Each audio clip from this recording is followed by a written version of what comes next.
My name is Nova Nelson, and I am 28 years old.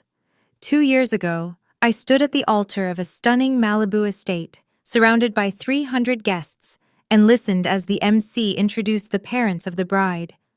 The crowd erupted into applause as Tom and Sarah Gallagher stood up from the front row to wave. In the back of the tent, my biological parents stood frozen. They had crashed my wedding to demand a seat at a table they surrendered long ago. They watched in stunned silence as they realized they had been legally replaced by two strangers I met at a soup kitchen. Before I tell you how I orchestrated that reckoning, please take a second to hit the like button and subscribe, but only if you know what it feels like to be the family scapegoat. Let me know in the comments where you are watching from and what time it is there. To understand the wedding, you have to understand the exile. Let me take you back to a Tuesday in November, 3 days before Thanksgiving. I was 26 years old, working grueling hours as a UX designer in Los Angeles. I stood in my cramped studio apartment folding a stack of clothes into a duffel bag. My non-refundable flight to Sacramento was booked. When my phone vibrated on the mattress and my mother Diane flashed on the screen, I answered with a smile. Nova, do not come home this year. Her voice was flat and transactional. It carried the tone of an administrator canceling an appointment. I paused with a sweater suspended in my hands. What do you mean? Is Dad okay? Dad is fine. Clara is dealing with some personal stress right now. Diane sighed, a sharp intake of breath signaling her impatience. And honestly, she just does not want to see you. We need to keep the peace. Keep the peace. Those 4 words formed the soundtrack of my entire childhood. Keeping the peace always meant ensuring my younger sister Clara never experienced a single second of discomfort, even if it meant erasing my presence entirely. Mom, I already bought my ticket, I said, my voice tight. Then eat the cost, Nova. You have a good job now. Clara needs a stress-free holiday, and your presence always makes her anxious. We will see you another time. The line went dead. There was no negotiation and no apology, just a swift clinical eviction from my own family. I sat on the edge of my bed staring at the dark screen. The silence of my apartment pressed in around me. The old version of me would have unpacked her bag, ordered takeout, and spent Thursday crying on the couch, wondering why she was never enough for them. But something shifted inside me that evening. A cold, sharp anger cut through the familiar sting of rejection. I refused to let their cruelty dictate my holiday. I grabbed my laptop. I needed a distraction. I needed to be anywhere else. I typed Los Angeles Thanksgiving volunteer shifts into the search bar. Within 5 minutes, I claimed an open spot at a downtown charity outreach program for Thursday morning. I shut the laptop entirely unaware that this desperate, impulsive decision would rewrite my history. I had no idea I was about to walk into a noisy kitchen and meet the people who would show me what a real family looked like. Thursday morning broke over Los Angeles with a strange quiet. The usual gridlock on the freeways had dissolved, replaced by the hollow stillness that only holidays can bring to a major city.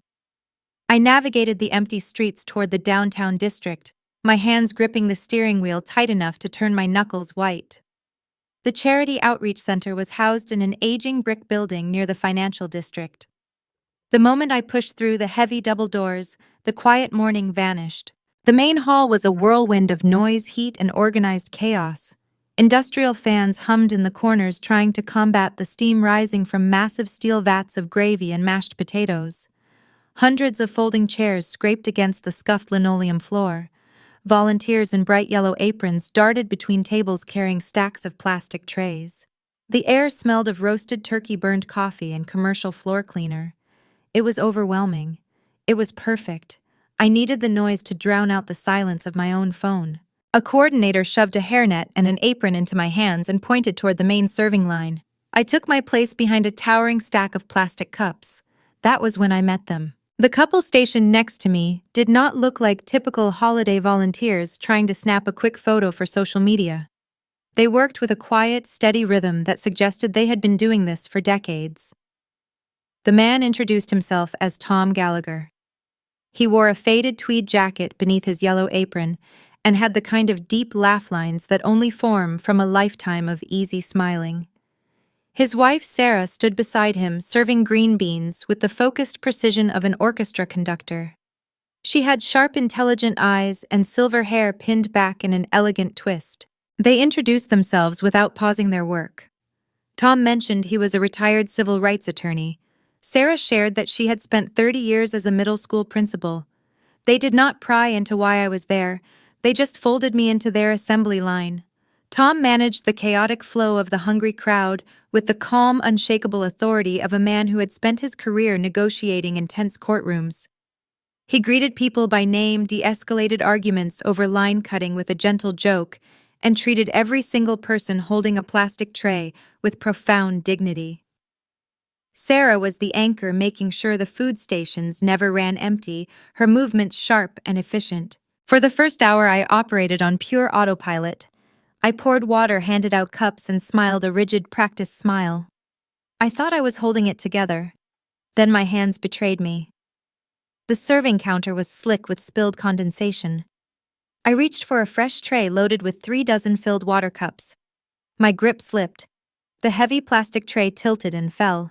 The crash sounded like a gunshot over the dull roar of the dining hall. Ice and water scattered across the floor in a sprawling, messy puddle. Plastic cups rolled under the serving tables. My breath caught in my throat. My spine went rigid. I squeezed my eyes shut and instinctively braced for the verbal strike. In that fraction of a second, I was no longer a 26-year-old woman volunteering in a charity hall. I was 10 years old, standing in the kitchen of my childhood home in Sacramento. A glass pitcher of iced tea lay shattered at my feet, the sweet brown liquid seeping into the grout. My father, Paul, towered over me, his face flushed with irritation. He did not ask if I had cut myself on the broken glass. He pointed at the mess and delivered the words that became my core identity. "You are so clumsy, Nova. A walking disaster. Why can you never just pay attention? Clara never does things like this." I stood frozen behind the serving counter in Los Angeles, my shoulders hiked up toward my ears, waiting for the reprimand. I waited to be told I was careless. I waited to be told I was a burden. Tom Gallagher knelt down beside me. He did not sigh. He did not roll his eyes. He looked at the sprawling puddle of ice water and let out a deep, warm chuckle. "Gravity is having a day, huh?" I opened my eyes. Tom handed me a dry cotton towel. He was smiling. There was no anger in his expression. There was no irritation. I blinked, staring at the towel in my hand. "I am so sorry," I whispered, my voice trembling. "I made a mess. I will clean it up right now." Sarah stepped around the counter holding a mop. She waved me off with a gentle flick of her wrist. "Oh, please, Nova." Last year, Tom dropped an entire pan of stuffing right on his own shoes. We smelled like sage for 3 weeks. Water is the easiest cleanup we will do all day. "Take a breath, honey. You are doing just fine." They cleaned up the spill together in less than a minute. No one lectured me. No one compared me to anyone else. They just fixed the problem and moved on. The realization hit me with the force of a physical blow. Mistakes did not have to equal character flaws. I picked up a new tray of cups, my hands steady for the first time all morning. Over the next 3 hours, the serving line settled into a manageable rhythm. The initial rush faded, and we finally had time to talk. Conversation with the Gallaghers flowed with a rare, effortless ease. They asked about my life with genuine curiosity. When I mentioned my job as a user experience designer, Tom leaned in, resting his elbows on the metal counter. "So you design digital systems so people do not get frustrated using them?" he asked. "Yes," I nodded. "I figure out where the friction is and I try to remove it."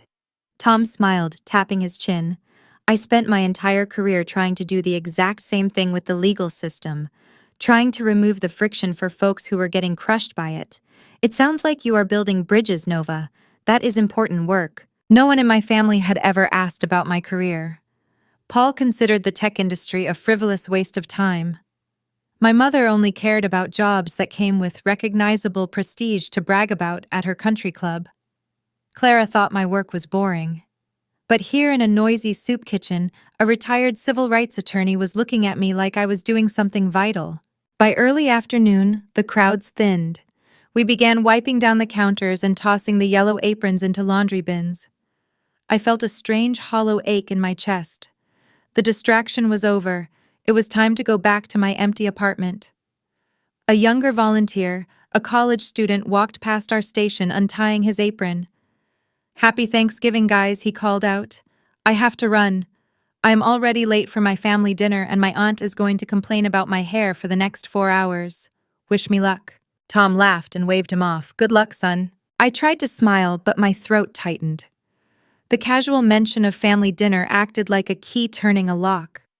The reality of my situation rushed back in. My mother telling me to eat the cost of my ticket, my sister deciding my presence was too stressful. I turned away, pretending to scrub a stubborn stain on the stainless steel counter. I blinked hard, fighting back the sudden raw sting of tears. I refused to cry in front of these kind people. I focused on the circular motion of the sponge, trying to slow my breathing. Sarah appeared beside me. She did not ask what was wrong. She did not offer empty platitudes. She simply picked up another sponge and started wiping the counter next to mine. "You know, Nova," she said, her voice low and conversational. "Tom always cooks a turkey big enough to feed a small army. We have 3 grown children, but they all live on the East Coast with their in-laws this year. The house is entirely too quiet." I kept my eyes on the counter. "I'm sure it will be nice to have a peaceful evening," I managed to say. Tom walked up behind his wife, placing a hand on her shoulder. "Peace is overrated," he said warmly. "We always collect a stray or two on Thanksgiving. Someone who needs a hot meal and does not mind listening to me tell the same legal war stories from the 80s. We have an empty seat at our table tonight, Nova. We would love it if you joined us." I froze. The sponge stopped moving. I looked up at them. They were watching me with quiet, steady expressions. There was no pity in their eyes. There was only a simple, open invitation. A terrifying internal conflict ripped through my mind. Every instinct I possessed screamed at me to decline. I had spent my entire life learning that extending trust only led to deeper wounds. If I went to their home, they might realize I was boring. They might realize I was clumsy. They might eventually see whatever broken parts of me my own parents saw, and they would ask me to leave too. It was safer to isolate. It was safer to go back to my apartment and lock the door. But as I looked at Sarah and Tom standing shoulder to shoulder waiting for my answer, the cold anger from the night before flared back to life. My family had exiled me.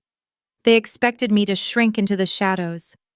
I dropped the sponge into the sink. I took a deep breath, stepping off the ledge into the unknown. "I would love to come," I said. Sarah beamed a bright, genuine smile that reached the corners of her eyes. "Wonderful," she said. "I will text you the address. Come over around 5. Bring your appetite." An hour later, I sat in my car in the parking lot, gripping the steering wheel. I had just agreed to spend the holiday with strangers. I put the car in drive and headed toward Pasadena, bracing myself for what awaited me behind their front door. The sun dipped below the San Gabriel Mountains, painting the Los Angeles sky in bruised shades of purple and burnt orange. Freeway traffic remained unusually sparse, allowing my mind to race as I drove toward Pasadena. My hands gripped the steering wheel tight enough to make my joints ache. A part of me wanted to take the next exit, turn the car around, and retreat to the sterile safety of my studio apartment. Isolation was a familiar ache. Taking a leap of faith with strangers felt like stepping onto a tightrope without a net. Yet the memory of Tom laughing over the spilled water and Sarah handing me a towel anchored my resolve. I kept driving until my navigation system directed me to a quiet, tree-lined street. The Gallagher residence was a sprawling craftsman home framed by ancient oak trees and manicured hedges. A warm yellow porch light spilled across the paved walkway, cutting through the early evening shadows. I parked my car along the curb and sat in the quiet cabin for a long moment. Soft jazz music drifted through the front windows. I could see the silhouettes of Tom and Sarah moving through their kitchen, carrying platters and laughing. The scene looked like a painted portrait of the ideal holiday. It looked like everything I never had. I killed the engine, took a deep breath, and walked up the stone path. Tom opened the heavy wooden door before I could even ring the bell. He had traded his yellow soup kitchen apron for a thick knit sweater, and greeted me with a wide, effortless grin. The interior of the house felt like a sanctuary. Rich mahogany bookshelves lined the walls, filled with legal texts, classic literature, and framed photographs of smiling children and grandchildren. The scent of roasted turkey, fresh rosemary, and wood smoke hung in the air, wrapping around me like a heavy blanket. Sarah emerged from the kitchen carrying a platter of artisan cheeses and toasted bread. They ushered me into the living room and offered me a seat on a plush leather sofa near a crackling brick fireplace. There was no tension in the room. There were no hidden agendas, no rigid expectations, and no quiet resentment simmering beneath the surface. The sheer normalcy of the environment felt staggering. It was so safe that it forced my guard down. And in that quiet space of unexpected comfort, the ghosts of my past found room to breathe. Staring into the dancing orange flames of the Gallagher fireplace, my mind snapped back 3 years. I was 23 years old, sitting in my cramped college dorm room, staring at my laptop screen. I had just logged into the joint banking portal I shared with my parents since high school. The account held my entire college fund. I spent years working grueling double shifts at a campus coffee shop, skipping meals and missing social events to deposit every spare dollar into that account. I wanted to ensure I could graduate without the suffocating weight of debt. The banking screen loaded. The balance read $42.16. $50,000 had vanished overnight. Panic seized my chest, squeezing the air from my lungs. I dialed my parents' home phone, my hands shaking so badly I dropped the device twice. No one answered. I grabbed my keys and drove straight to their house in Sacramento, pushing well past the speed limit the entire way. When I burst through their front door demanding answers, I found Paul and Diane sitting casually at the formal dining room table. They were sipping sparkling water and reviewing glossy brochures for exotic floral arrangements. Clara stood in the center of the room, twirling in a custom-imported silk wedding gown.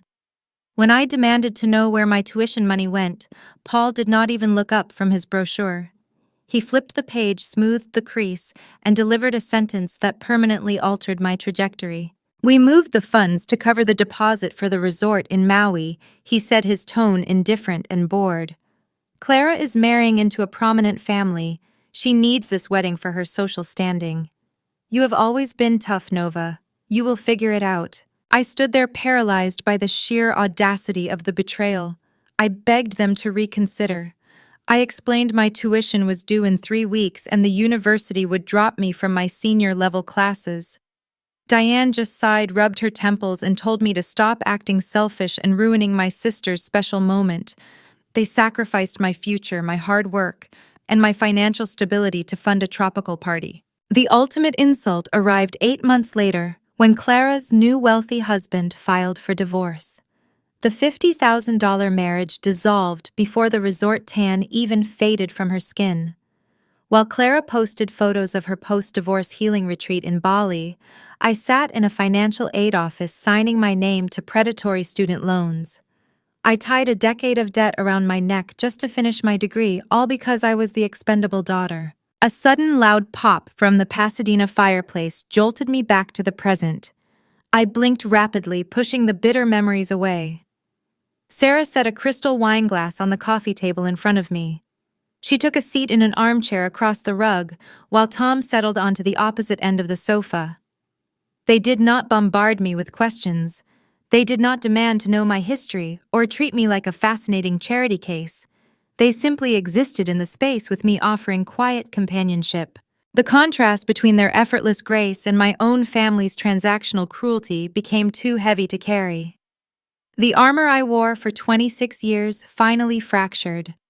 My throat tightened, and before I could filter my thoughts, the truth spilled out. I told them everything. I explained the phone call from my mother 3 days prior. I described how Clara needed a stress-free holiday and how my mere presence was deemed a burden. I talked about the empty bank account, the crushing student loans, and the endless, exhausting cycle of trying to earn love from people who treated me like a logistical inconvenience. I spoke for 20 uninterrupted minutes, staring down at the intricate pattern of the Persian rug. When I finally stopped, the silence in the living room felt profound. I braced myself for the typical responses society programs people to say. I expected them to play the role of the devil's advocate. I expected Sarah to tilt her head and say that deep down, my parents truly loved me. I prepared for Tom to suggest family dynamics are complicated and I should try to see their perspective. I waited for the toxic positivity that enables abusers to evade accountability. Sarah did not offer any of those hollow excuses. As a former middle school principal, she possessed a sharp understanding of broken homes and neglected children. She leaned forward, resting her elbows on her knees. Her eyes held a fierce, protective clarity. She picked up a bottle of dark red wine and filled my glass to the brim. She did not offer a gentle platitude about forgiveness or blood ties. Instead, she looked directly into my eyes and spoke with unwavering certainty. Sometimes the people who gave you life are the least qualified to be in it. The words landed with the weight of a gavel striking a sound block. I felt a foreign sensation wash over my entire body. It was a profound, undeniable validation. For the first time in my life, an older adult acknowledged my reality without demanding I twist it to protect my abusers. Tom nodded in agreement, raising his own glass. "You do not owe anyone a seat at your table, Nova," he said, his voice steady and resolute. "Especially not people who make you pay for your own plate." I picked up my wine glass, my fingers trembling slightly against the cool crystal. A heavy, suffocating knot in my chest began to unravel. I took a sip of the rich, dark wine, letting the warmth settle in my stomach. For the first time in days, I felt a genuine smile pulling at the corners of my mouth. I felt safe. I felt seen. I felt like I could finally put down the sword I had been swinging my entire life. Then the sharp, harsh buzz of my cell phone vibrated against the wooden coffee table, shattering the peace. The screen lit up, casting a pale glow across the room. It was a message from Diane. I picked up the device. The screen illuminated the dim living room. Diane had sent a photo to a group chat. The image downloaded slowly over the cell network until the crisp, high-resolution picture filled my screen. It was a staged, formal photograph taken in my childhood dining room. The mahogany table was set with fine china, and an enormous roasted turkey sat in the center. My father, Paul, stood behind the chair, carving the meat with a wide, proud grin. My mother, Diane, leaned in from the left, holding a crystal wine glass. And right in the middle sat Clara, wearing a designer silk blouse, radiating the smug confidence of a daughter who knew she owned the room. Underneath the image, Diane had typed a short caption. "Our perfect trio. Happy Thanksgiving." 3 people. A trio. There was no empty chair in the background. There was no missing place setting. The message was clear and intentional. They were not missing me. They had erased me. I stared at the glowing screen while Sarah and Tom watched from the sofa. The old Nova would have excused herself, gone to the bathroom, and wept until her eyes were swollen. The old Nova would have typed back a desperate apology begging for a scrap of inclusion. I did not cry. My thumb hovered over the screen. I tapped Diane's contact profile. I scrolled down to the bottom of the menu and pressed block caller. I repeated the process for Paul. I repeated it for Clara. With 3 quick motions, I severed my digital connection to the people who shared my blood. It was the first firm boundary I ever set in my life. The finality of the action sent a rush of adrenaline straight to my fingertips. I set the phone face down on the coffee table. "Is everything all right?" Sarah asked, her voice soft and observant. I looked up at her, the lingering tension draining from my neck. "Yes," I said. "Everything is exactly the way it is supposed to be."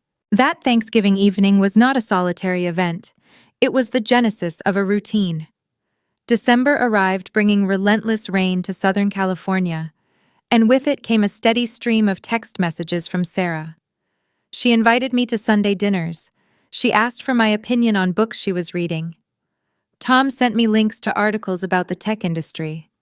They refused to let me slip back into isolation. I accepted their invitations, but my mind remained a battlefield. I suffered from a debilitating case of imposter syndrome. Every time I walked up their stone driveway, I carried a knot of dread in my stomach. I was waiting for the inevitable moment they would realize I was flawed. I treated their affection like a temporary lease I could not afford. I overcompensated. I brought expensive bottles of wine to dinner that stretched my meager budget. I insisted on washing every dish, scrubbing pots until my hands were raw. I monitored my own tone and volume, terrified that one wrong joke or one clumsy mistake would cause Tom and Sarah to exchange a knowing glance and ask me to leave. One rainy Sunday evening, Sarah caught me furiously scrubbing a roasting pan in the sink. She reached out and gently turned off the faucet. "Nova," she said, taking the sponge from my rigid grip.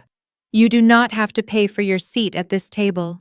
You do not have to earn your right to be in this house. We invited you because we want you here. Just you." I stood frozen, wiping my wet hands on a dish towel. The concept of unconditional acceptance felt like a foreign language. But over the next few months, Tom and Sarah proved their words through actions. They celebrated my minor victories, like surviving a tough project deadline or fixing a glitch in a software code with genuine enthusiasm. The knot in my stomach began to loosen. The hypervigilance faded. I started leaving my defensive armor at the door. By early spring, the dynamic shifted from simple dinners to genuine mentorship. Tom and I were sitting at the kitchen island one afternoon drinking dark roast coffee. I had my laptop open, reviewing a user interface project for a mid-level startup. Tom peered over the top of his reading glasses, studying the complex wireframes on my screen. "You have a brilliant analytical mind, Nova," he said, tapping the granite counter. "You see systems where other people just see chaos. Are they compensating you fairly for this level of architecture?" I let out a dry laugh. "I make enough to cover my rent and my student loan payments. It is a stepping stone." Tom frowned. He pulled his cell phone from his pocket. In his decades as a civil rights attorney, he had built an expansive network of former clients, expert witnesses, and corporate allies. "I know the vice president of product at a top-tier software firm in Santa Monica," he said, scrolling through his contacts. "He owes me a favor from an intellectual property case back in 2010. Send me your portfolio." I hesitated, my old insecurities flaring. "Tom, I cannot ask you to use your reputation for me. What if I fail the technical interview? What if I embarrass you?" Tom looked at me, his expression entirely serious. "I am not cashing in a favor out of pity. I am making a high-yield investment. You are the real deal, Nova. Let me open the door. You will be the one walking through it." I emailed him the link. 2 days later, a recruiter from the firm contacted me. I spent the next week preparing with a relentless singular focus. I ran through coding exercises, practiced whiteboard presentations, and refined my portfolio. When I walked into the Santa Monica headquarters for the final interview, I did not channel the terrified scapegoat from Sacramento. I channeled the confidence Tom and Sarah saw in me. The job offer arrived 48 hours later. The compensation package was staggering. It doubled my previous salary and included equity options that promised real long-term stability. The suffocating financial anxiety I had carried since my parents drained my college fund evaporated in a single afternoon. I called Tom and Sarah from the parking lot of my old office, tears of relief streaming down my face. They took me out to a high-end steakhouse that night, toasting to my future. For the first time in my 26 years, the ground beneath my feet felt solid. I had a thriving career. I had a savings account. I had mentors who treated me like a daughter. I was finally building a life insulated from the cruelty of my past. But trauma is a patient predator. It waits until you feel safe before it strikes. It happened on a Tuesday in late May. I was sitting at my sleek new desk in the Santa Monica office reviewing a final product launch. Around 2 in the afternoon, a dull ache bloomed in my lower abdomen. I ignored it, attributing the discomfort to the double-shot espresso I drank for lunch. I popped an over-the-counter painkiller and kept working. By 4 o'clock, the dull ache escalated into a sharp, blinding agony. The pain wrapped around my right side, radiating down my leg with an intensity that stole my breath. I pushed my chair back from the desk, gasping for air. The bright lights of the open concept office blurred. I tried to stand, but my knees buckled. I gripped the edge of the glass partition, my knuckles white, a cold sweat breaking out across my forehead. A coworker named Liam rushed over, his face pale with concern. He did not ask questions. He took one look at my trembling frame, grabbed his car keys, and half carried me to the elevator. The drive to the emergency room was a haze of agonizing bright lights and sharp turns. By the time the triage nurses loaded me onto a gurney, my fever had spiked to dangerous levels. The medical staff moved with urgent practice speed, drawing blood, hooking up intravenous lines, and rushing me toward an imaging machine. I drifted in and out of consciousness, the pain medication dulling the sharp edges of the room into a muted, chaotic blur. I was lying in a holding bay waiting for the surgical team to review my scans. A young intake nurse approached the side of my bed holding a digital tablet. Her voice sounded distant, echoing through the sterile room. "Nova," she said gently, tapping my shoulder. "We are prepping you for an emergency appendectomy. Your appendix is dangerously inflamed. We need to contact your family to authorize the secondary consent forms and let them know you are going into surgery." My mind was thick with narcotics. I tried to form a sentence. I tried to tell her to call Tom and Sarah, but my tongue felt like lead. "I pulled your medical file from our regional database." The nurse continued, her fingers swiping across the screen. "I have your emergency contacts listed here. Paul and Diane Nelson. I am dialing their number right now." The monitor beside my bed began to beep at a frantic, rapid pace as my heart rate skyrocketed. The biological family I had blocked, the people who erased me from their lives, were about to hold my medical fate in their hands, and there was nothing I could do to stop the call. The digital dial tone echoed through the sterile holding bay. Each ring sounded like a metallic strike against my already pounding head. The triage nurse stood beside my gurney, holding the tablet close to her ear. She tapped her pen against the plastic clipboard, waiting for the connection. I lay trapped beneath a thin hospital blanket, my right side radiating a blinding white-hot pain. The narcotics pumped through my intravenous line, making my limbs feel like lead, but my mind remained sharply, terrifyingly awake. The ringing stopped. A voice crackled through the small speaker of the tablet. "Hello?" It was Diane. Her voice carried the crisp, annoyed tone of a woman interrupted during a very important leisure activity. "Hello, Mrs. Nelson," the nurse said, keeping her voice professional and calm. "I am calling from the emergency department at Santa Monica General. I have your daughter Nova here. She is suffering from a severe case of appendicitis, and we are prepping her for emergency surgery right now. I need to verify her emergency contact information and see how quickly you can get to the hospital." There was a pause on the line. I could hear the faint clinking of silverware against porcelain in the background. Diane let out a long, heavy sigh. The sound vibrated through the tablet speaker and landed directly in my chest. "Is she actually dying?" Diane asked. The nurse froze. Her hand tightened around the tablet. The professional mask slipped from her face, replaced by genuine shock. "Excuse me," the nurse stammered. "Your daughter needs an organ removed immediately." "Well, Clara has a terrible migraine today," Diane replied, her tone dripping with exasperation. "We cannot drive all the way into the city traffic right now to sit in a waiting room. Just tell Nova to stop being dramatic. We will call her tomorrow." A sharp click signaled the end of the call. The dial tone returned, humming a steady, monotonous note. The nurse slowly lowered the tablet. She stared at the screen and then looked down at me, her cheeks flushed with a deep, uncomfortable red. She opened her mouth to speak, to offer some kind of clinical reassurance, but no words came out. There was nothing she could say to soften the brutal reality of that exchange. The remaining fragments of my childhood illusion dissolved right there on the thin hospital mattress. The pain in my abdomen paled in comparison to the hollow ache spreading through my ribs. My mother had just weighed my emergency surgery against highway traffic and a headache. The traffic won. "We need to get you into the operating room," the nurse said, her voice dropping to a gentle whisper. "You are going to be okay, Nova. We are going to take good care of you." The surgical team wheeled my gurney down a long corridor of blinding fluorescent lights. The double doors of the operating room swung open, revealing a room full of masked strangers and gleaming metal instruments. An anesthesiologist placed a plastic mask over my nose and instructed me to count backward from 10.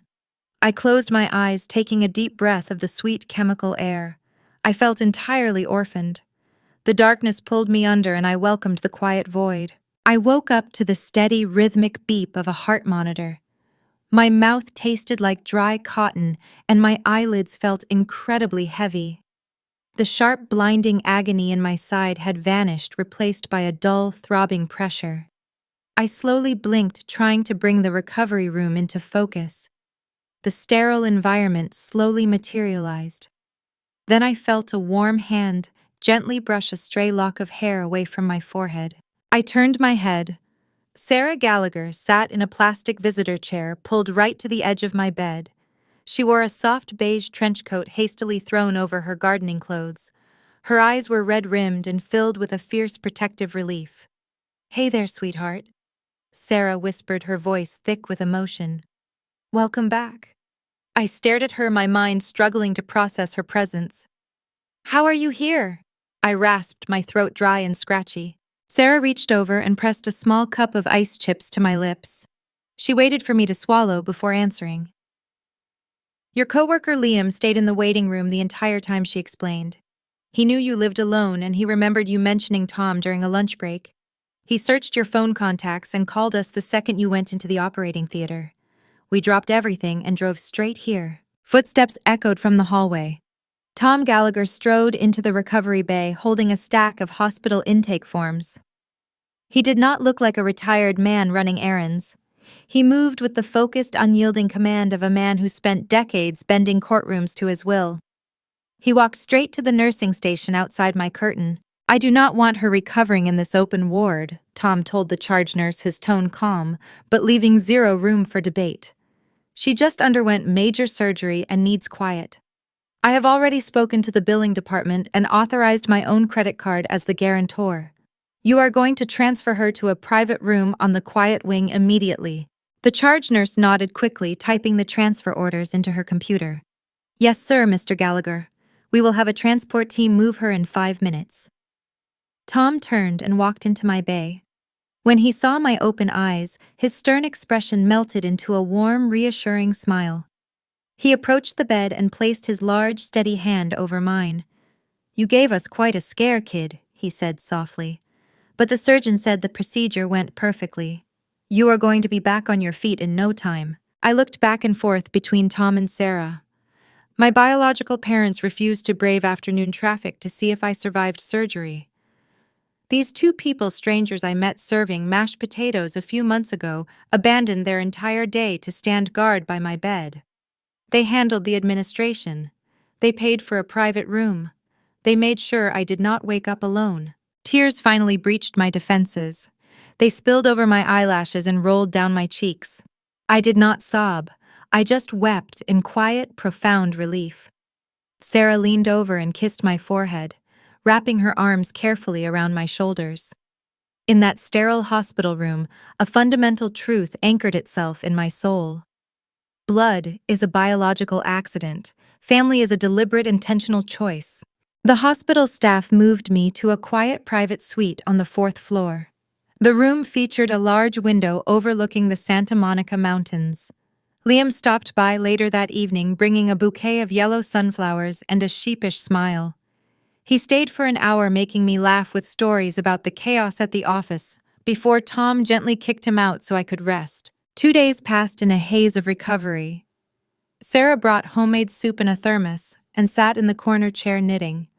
Tom treated the visitor couch like his new remote office, answering emails on his tablet. They created a fortress of care around me. On the afternoon before my scheduled discharge, Sarah stepped out to grab coffee from the cafeteria. Tom set his tablet down on the rolling tray table. He pulled his chair closer to my bed. His expression shifted from a comforting father figure to a serious legal strategist. "Nova, we need to discuss a grim reality," he said, keeping his voice measured and calm. "Liam told me what he overheard the intake nurse say. He told me about the phone call with your mother." I looked down at the white cotton blanket, picking at a loose thread. "She told them to tell me to stop being dramatic," I whispered. Tom nodded, his jaw tightening. "I am glad you know exactly who they are. But knowing is not enough to protect you. You are a successful single adult living in California. Under current state laws, your biological parents are your legal next of kin." I stopped picking at the thread and looked up. What does that mean exactly? It means that if you had arrived at this hospital unconscious and unable to sign your own surgical consent forms, the doctors would have been legally obligated to defer to Paul and Diane. Tom explained. The woman who refused to drive in traffic would have held the legal authority to dictate your medical care. If something tragic happened to you tomorrow, they would inherit your assets. They hold legal power over your life simply because of a birth certificate. A cold chill ran down my spine. The thought of Paul and Diane having legal control over my body or the money I worked so hard to earn made my stomach turn. How do I stop that? I asked, my voice urgent. Can I sign a piece of paper? Can I write a will? You can designate a medical proxy, Tom said, but biological families can contest those documents in court. They can drag out legal battles for years, draining your estate and causing endless stress. There is only one ironclad way to sever their rights permanently. He reached into his leather briefcase and pulled out a blank legal pad. He rested his hands on the paper and looked at me with deep, sincere affection. Have you ever heard of adult adoption, Nova? I shook my head, my pulse quickening. It is a legal process in this state, Tom continued. A consenting adult can be formally adopted by another family. It creates a brand new birth certificate. It establishes new legal parents. And most importantly, it permanently severs all next of kin rights from the biological family. They would have zero legal standing in your life forever. He leaned back in his chair, letting the weight of the information settle over the room. Sarah and I have talked about this for months, he said, his voice softening. We wanted to wait for the right time to ask. But watching you lie in that recovery bay, realizing how vulnerable the law leaves you, we do not want to wait anymore. Tom offered me a path out of the shadows. He offered me a legal shield and a true name. But taking that step meant declaring a permanent silent war against my past, setting the stage for a conflict they would never see coming. I stared at the blank legal pad resting on Tom's lap. The concept of adult adoption hung in the quiet hospital room, carrying the weight of a monumental paradigm shift. For my entire life, I believed the accident of genetics was a life sentence. I believed I was tethered to Paul and Diane by an invisible, unbreakable chain of obligation. Tom outlined the mechanics of the California Family Code, keeping his tone academic and precise. He explained that an adult adoption is a straightforward legal petition. It requires the consent of the adopting parents and the adult adoptee. That is it. The biological parents are not required to sign any waivers. They are not asked for permission. In fact, the law does not even require them to be notified. It is a silent administrative severance. Once the judge signs the decree, the state issues a brand new birth certificate. The biological parents are legally reduced to strangers. They lose all next of kin rights. They lose any potential claim to a future estate. They lose all authority to make medical proxy decisions. I looked from the legal pad up to Tom. My heart hammered against my ribs, a steady rhythm of pure adrenaline. The idea of erasing Paul and Diane from my legal existence felt like exhaling a breath I had held for 26 years. I asked him where I needed to sign. Tom smiled an expression of fierce protective pride and promised to draft the petition by morning. 4 weeks later, my physical recovery was complete. I returned to my desk at the tech firm in Santa Monica. My sleek glass workspace was decorated with a small potted succulent. A sticky note was attached to the ceramic base with a short message welcoming me back. The note was signed by Liam Mercer. Liam was the coworker who noticed my collapse and rushed me to the emergency room. He was a senior software developer on the back-end engineering team. He possessed a brilliant analytical mind, but his demeanor was remarkably grounded. He never sought the spotlight during high-pressure meetings. He preferred standing at the edge of the room solving complex technical puzzles with quiet efficiency. I walked over to his cubicle to thank him for saving my life. He looked up from his dual monitors, his eyes warm and attentive. He asked if I was finally cleared to eat solid food again. That simple question sparked our first genuine conversation outside the strict parameters of project deadlines. I owed him a meal. He accepted the invitation. That initial dinner turned into a weekend coffee run, which seamlessly transitioned into long evening walks along the Santa Monica Pier. As autumn cooled the California coast, Liam and I started dating. We spent hours talking on my small apartment balcony. I learned Liam grew up in a noisy, sprawling family in San Diego. His childhood was messy, chaotic, and overflowing with loud affection. His parents attended every soccer game and celebrated every minor milestone. The stark contrast between his vibrant upbringing and my rigid, sterile childhood created a profound internal battle for me. I carried the deep, invisible scars of a discarded daughter. Paul taught me that men would find my mere presence burdensome. Diane taught me that my needs were an inconvenience to everyone around me. Whenever Liam and I encountered minor relationship friction, my nervous system betrayed me. I panicked. I waited for the other shoe to drop. One evening, I attempted to cook dinner after a grueling 10-hour workday. Exhaustion clouded my focus, and I burned the meal. Thick gray smoke filled my kitchen. The smoke alarm blared a piercing, rhythmic shriek. I stood frozen by the stove, gripping the edge of the granite counter. My chest tightened. I braced myself for the harsh criticism. I waited for the inevitable moment Liam would look at me with the same cold, indifferent disappointment my father always wielded. I waited to be told I was clumsy and incapable. Liam walked into the kitchen. He did not sigh. He did not roll his eyes. He reached up and deactivated the smoke alarm. He opened a window to let the ocean breeze clear the air. Then he took the ruined pan from the stove, placed it in the sink, and wrapped his arms around my tense shoulders. He rested his chin on the top of my head and gently suggested we order Thai takeout instead. It was a mundane moment, but it shattered a decades-old belief. I realized I did not have to earn my right to be loved through flawless execution. Liam proved his loyalty through steady, quiet consistency. He dismantled my defensive walls not by forcing his way in, but by proving the space outside was safe. The adoption process moved steadily through the Los Angeles court system over the next few months. 9 months after my hospital stay, Tom received the final court date. It was a crisp Tuesday morning in February. I stood on the polished marble floors of the county courthouse. Sarah wore a tailored navy dress holding a small bouquet of white roses.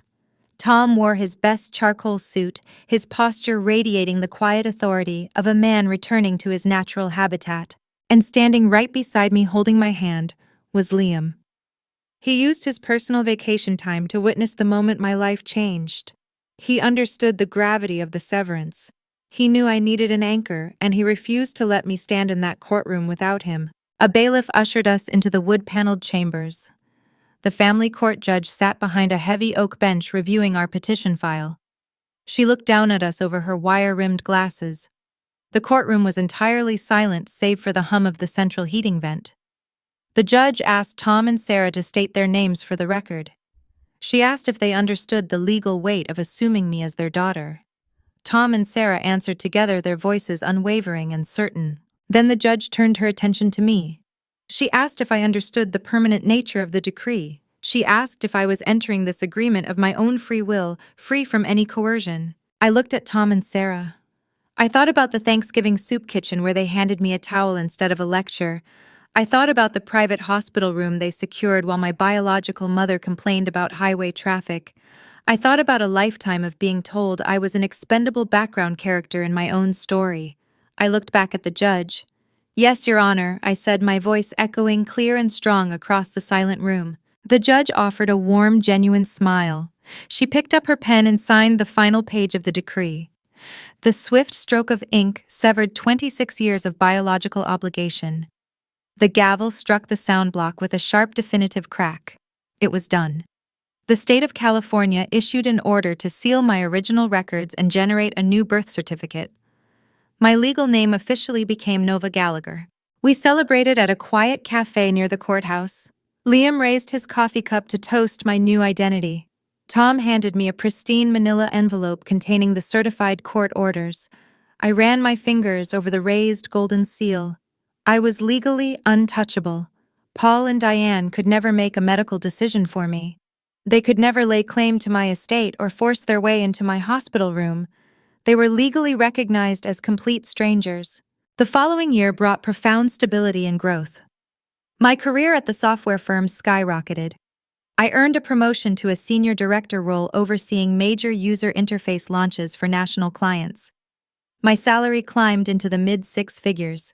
Liam and I moved into a beautiful sunlit apartment near the ocean. We traveled on the weekends, we hosted Sunday dinners for Tom and Sarah. I was thriving. I was insulated by a family of my own choosing. But while I built a quiet, impenetrable fortress in Los Angeles, the fragile facade of my past was crumbling 300 miles away in Sacramento. The narrative of the perfect trio was fracturing. I did not know it yet, but Paul was hiding a catastrophic secret from his social circle. His relentless pride and arrogance had poisoned his business. Decades of gross financial mismanagement were catching up to him. Commercial debt was mounting. The country club dues were bouncing. Lines of credit were maxed out. And my golden child sister Clara, accustomed to a life of luxury without consequence, was bleeding their remaining accounts dry to maintain her post-divorce aesthetic. Desperation is a dangerous catalyst. It strips away pride and reveals true motives. As my net worth and career reputation grew in the tech industry, their financial ruin accelerated. The walls were closing in on the Nelson estate. They were running out of options, and they were about to realize the scapegoat they discarded 3 years ago was their only remaining lifeline. 2 years slipped by with a steady, quiet grace. I spent 26 years waiting for the other shoe to drop, but with Liam, the ground beneath my feet remained firm. On a breezy Saturday in late October, he asked me to take a drive up the Pacific Coast Highway. We pulled over at a scenic overlook in Malibu. The ocean stretched out before us, a vast sheet of glittering sapphire reflecting the late afternoon sun. The salty air whipped through my hair. Liam did not make a grand theatrical spectacle. He did not hire a secret photographer or plan an elaborate public flash mob. He knew my past made me weary of performances. He simply took my hands, looked into my eyes, and told me I was his home. He asked if I wanted to build the rest of my life with him. He pulled a velvet box from his jacket pocket, revealing a stunning emerald-cut diamond set on a thin gold band. My answer was an immediate, tearful yes. Standing on that cliffside, listening to the crashing waves, I realized I had stopped bracing for impact. I was finally allowing myself to inhabit my own joy without apologizing for it. We shared the news with Tom and Sarah that evening over dinner. Sarah wept, pulling Liam into a fierce embrace, while Tom popped a bottle of vintage champagne he had been saving for a special occasion.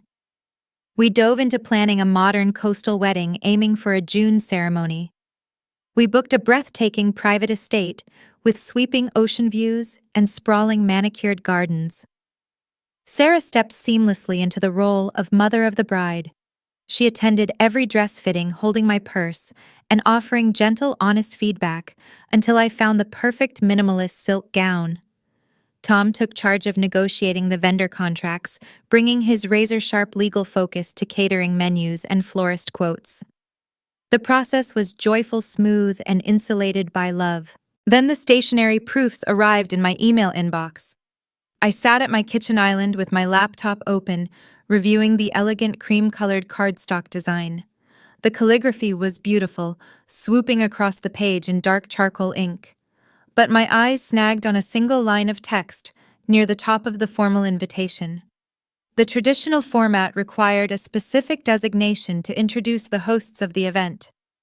It read, "Parents of the bride," followed by a blank space waiting for my input. I stared at the blinking cursor. A phantom ache radiated through my chest. It was the residual sting of a childhood fantasy, the lingering ghost of a daughter who once hoped her biological parents would proudly stand beside her on her wedding day. I thought about Paul and Diane.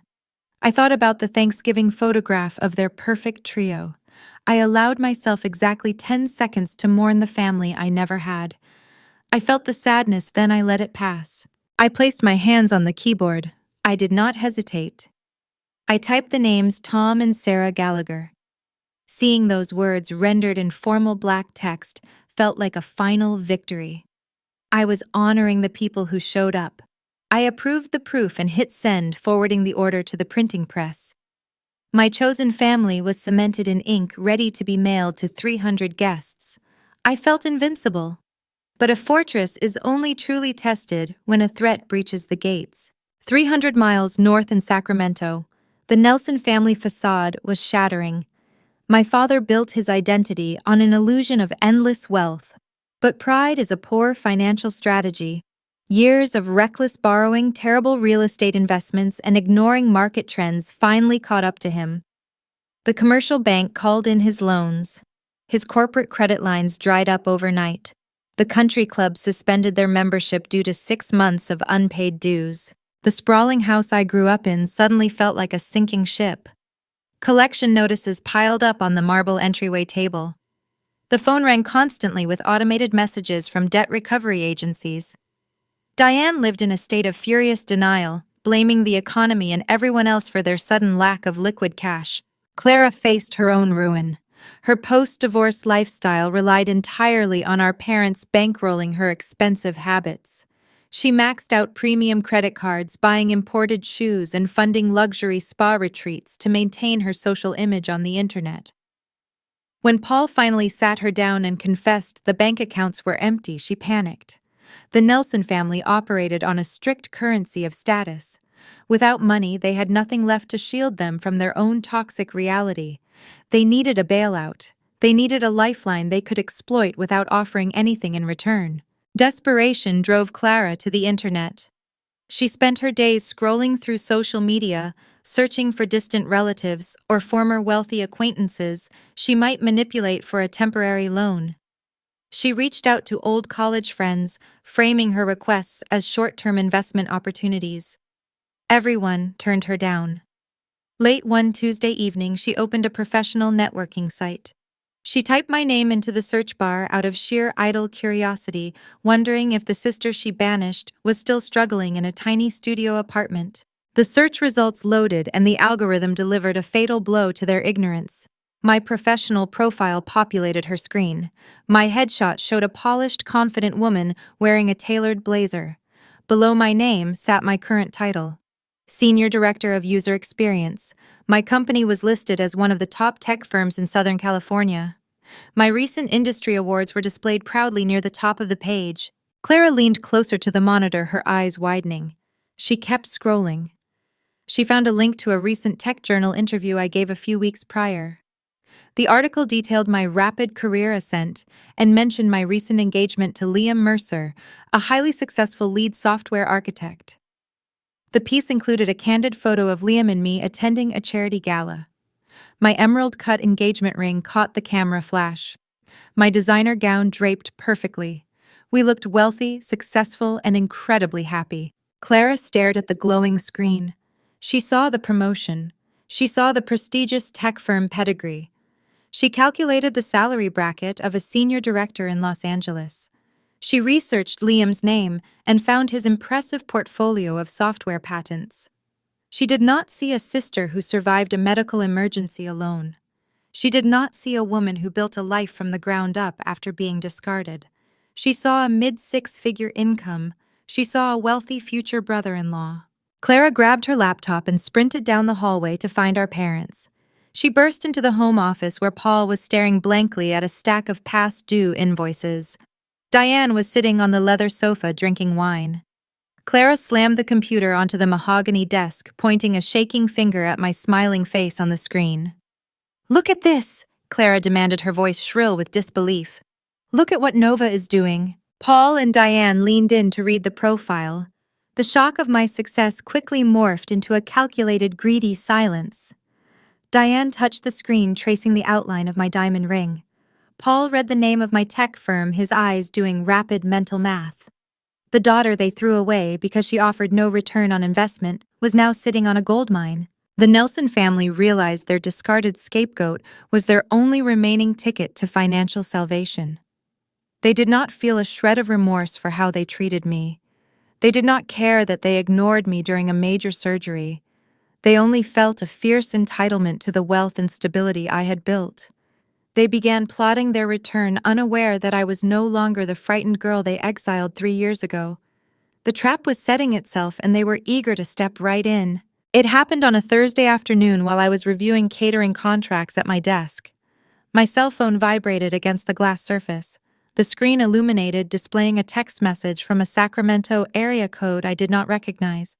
I picked up the device expecting a note from a vendor or a delivery driver. Nova. So happy to hear about the wedding. Mom and Dad and I are so excited to celebrate with you. Miss you. Clara. The blood in my veins turned to ice water. The catering contract blurred. I stared at the bright screen, my lungs refusing to expand. It had been 3 years since I heard from my sister. 3 years of pristine silence. Now she was sending exclamation points and cheerful emojis as if we were childhood best friends catching up after a brief vacation. They knew. They found out about Liam and the wedding. My thumb hovered over the screen. The familiar conditioning of my youth urged me to reply to ask how they knew or to demand they leave me alone. But interacting with toxic people only feeds their supply. A response is a reward. I deleted the message. I tapped the contact icon and blocked the number. I set the phone face down and forced myself to take a slow, deep breath. They were 300 miles away, I told myself.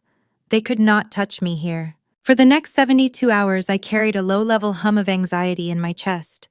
I scanned the parking garage before walking to my car. I checked the caller identification on every incoming work call. Liam noticed my tension. He rubbed my shoulders in the kitchen and offered to change our phone numbers or hire a digital privacy firm to scrub our addresses from the internet. I told him we would just wait it out. I assumed blocking the number would send a clear enough message. I underestimated the sheer depth of their desperation. 3 days later, the work week ended. I packed my laptop into my leather tote bag and rode the elevator down to the main lobby of our Santa Monica headquarters. The ground floor was a sprawling atrium of polished concrete living plant walls and sleek security turnstiles. The space was bustling with tech employees heading out for happy hours and weekend trips. I swiped my badge at the exit gate and walked toward the revolving glass doors. Then I froze. Standing near the visitor reception desk, looking entirely out of place in the modern corporate environment, were Diane and Clara. My feet stopped moving. The ambient noise of the busy lobby faded into a dull roar. I observed them with a strange clinical detachment. They both looked frantic and unkempt.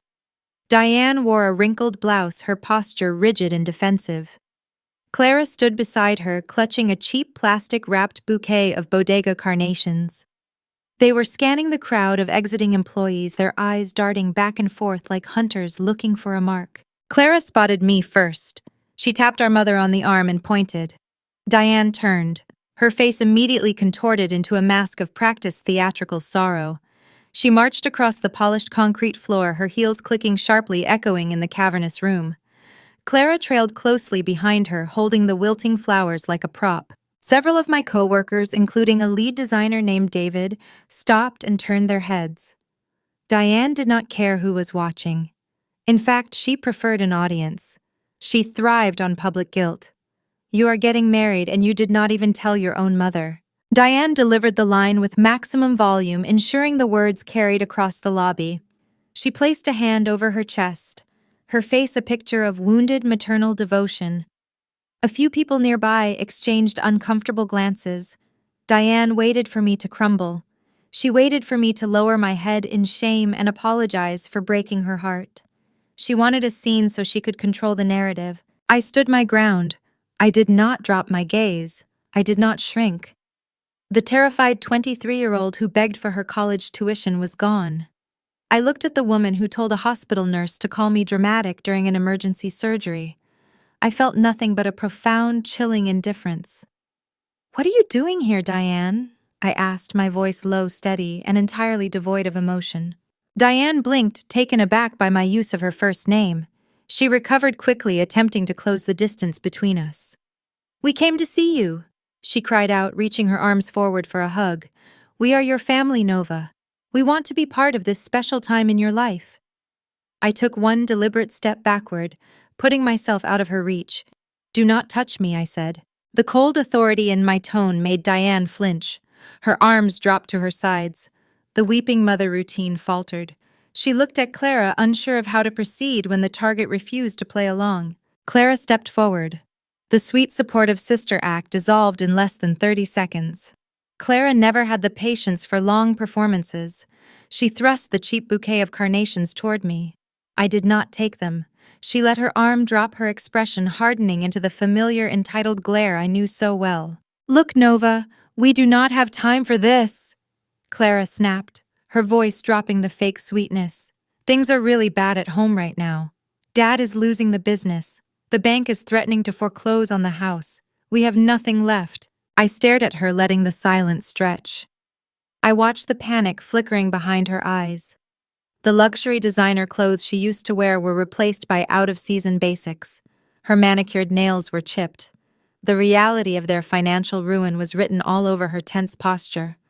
"And you came to my office to tell me this," why I asked, keeping my tone flat and conversational. Diane let out an exasperated sigh, dropping the victim persona entirely. "Because you have money now, Nova. We saw your profile. We know what a senior director makes at a firm like this. And you are marrying that wealthy developer." Clara nodded, stepping closer. "We need a loan to save the house," she demanded. "It is not even a big deal for you anymore. You can afford to help us out. We are family, Nova. You owe us." The sheer audacity of the demand hit me like a physical force. They drove 300 miles. They stalked my workplace. They staged a public confrontation in my corporate lobby. They did not ask how I was doing. They did not apologize for stealing my tuition or abandoning me on Thanksgiving or ignoring my medical emergency. They skipped straight to the financial shakedown. I looked at the two women standing in front of me. I realized they never viewed me as a human being. I was just a resource to be discarded when my accounts were empty and harvested when they were full. They believed the word family was a master key that could unlock my bank accounts regardless of how much damage they inflicted on my soul. They were waiting for me to pull out a checkbook. They were waiting for me to revert to my old, desperate habit of buying their approval. I looked past their shoulders and made eye contact with the building security guard stationed near the front desk. I gave him a subtle nod. The trap they thought they set for me was about to snap shut on their own fingers. I stepped closer to the two women standing in the corporate lobby. I did not raise my voice. I did not need to shout to establish dominance. True power lives in the quiet spaces. I let my tone drop to a low, chilling whisper, ensuring my words reached their ears and nowhere else. "I do not have a mother," I said, my eyes locking on to Diane. "And I do not have a sister." I shifted my gaze to Clara, watching the entitled sneer falter on her lips. "3 years ago, you told me not to come home." I continued, my voice steady and unyielding. "You told me my presence was a burden you could not endure." So I listened. I stayed away, and I found a new home. I found people who actually wanted me. The uniformed security guard stepped up behind them. He placed a firm, professional hand on Diane's shoulder. "Ladies," he said, his tone leaving no room for debate, "you need to vacate the premises right now." Diane's face flushed a deep, mottled red. The sudden realization that she could not manipulate me hit her like a physical blow. The public mask she wore for decades shattered right there on the polished concrete floor. She realized her tears held no currency here. "You ungrateful brat!" Diane shrieked, her voice echoing off the high glass walls of the atrium. Several late working employees paused near the turnstiles, turning their heads to witness the spectacle. Diane did not care about the audience anymore. Her desperation clawed its way to the surface. "You owe us!" Diane screamed, planting her feet as the security guard gently but firmly guided her toward the revolving doors. "We gave you life. You are getting married, and we will be there. We will show up to that wedding, Nova. You cannot keep us away. We are your family." Clara tried to dig her heels into the floor, attempting to launch another demand for a financial loan, but a second security officer flanked her and ushered her out. I stood in the center of the lobby and watched them being escorted into the harsh afternoon sun. My heart hammered against my ribs, a rapid, frantic rhythm, but my resolve remained unbroken. The fear that used to paralyze me in their presence was entirely gone. I walked to my car in the underground parking structure. The cool, damp air of the garage helped steady my breathing. I sat in the driver's seat, locked the doors, and connected my phone to the dashboard Bluetooth. I dialed Tom Gallagher. He answered on the second ring, his voice carrying the warm, familiar greeting I had come to rely on. I did not exchange pleasantries. I gave him a concise, factual summary of the lobby ambush. I told him about Clara demanding a loan to save Paul's bankrupt business. I repeated Diane's parting threat to crash the wedding ceremony. I heard the distinct sound of a heavy leather chair creaking as Tom sat forward. His warm, fatherly demeanor vanished, replaced instantly by the sharp, lethal focus of a retired civil rights attorney. "Do not spend another second worrying about those people, Nova," he said, his voice hard as tempered steel. "I will handle this. I am drafting a formal cease and desist letter right now. I will outline the specific statutes regarding workplace harassment and extortion. I will have it served directly to their Sacramento address by a private courier tomorrow morning." Tom paused, the sound of rapid typing echoing over the phone line. Furthermore, he continued, "I am contacting a private security firm I utilized during high-profile corporate trials. We are putting a specialized perimeter defense team around the Malibu estate. They will employ plainclothes officers and strictly enforce the guest list. Paul and Diane will not get within 10 miles of your ceremony." I thanked him, feeling a profound wave of gratitude for his unwavering protection. I drove home through the dense evening traffic, my mind analyzing the confrontation. When I walked through the front door of the apartment I shared with Liam, I found him standing in the kitchen chopping vegetables for dinner. He looked up, smiling, but his expression shifted the moment he saw my pale face. He set the knife down and crossed the room, taking my hands. I relayed the events of the afternoon. I told him about the cheap bodega carnations, the public screaming, and the sheer audacity of asking for money after abandoning me during a medical emergency. Liam did not react with panic. He reacted with a fierce, protective fury. The quiet, grounded software developer paced the length of our living room, his jaw tight, his hands curled into fists. He pulled his cell phone from his pocket, his thumb hovering over the screen. "Give me Paul's number!" Liam demanded, his eyes dark with anger. "I am calling him right now. If he thinks he can send his wife and daughter to harass you at your workplace, to extort you for cash, he is going to learn exactly what kind of man you are marrying." I walked over and placed my hand gently over his phone. I looked into his eyes, seeing the deep, genuine devotion radiating from his rigid posture. He was ready to go to war for me. "No," I said softly. "Do not call him. Do not give them the satisfaction of a reaction."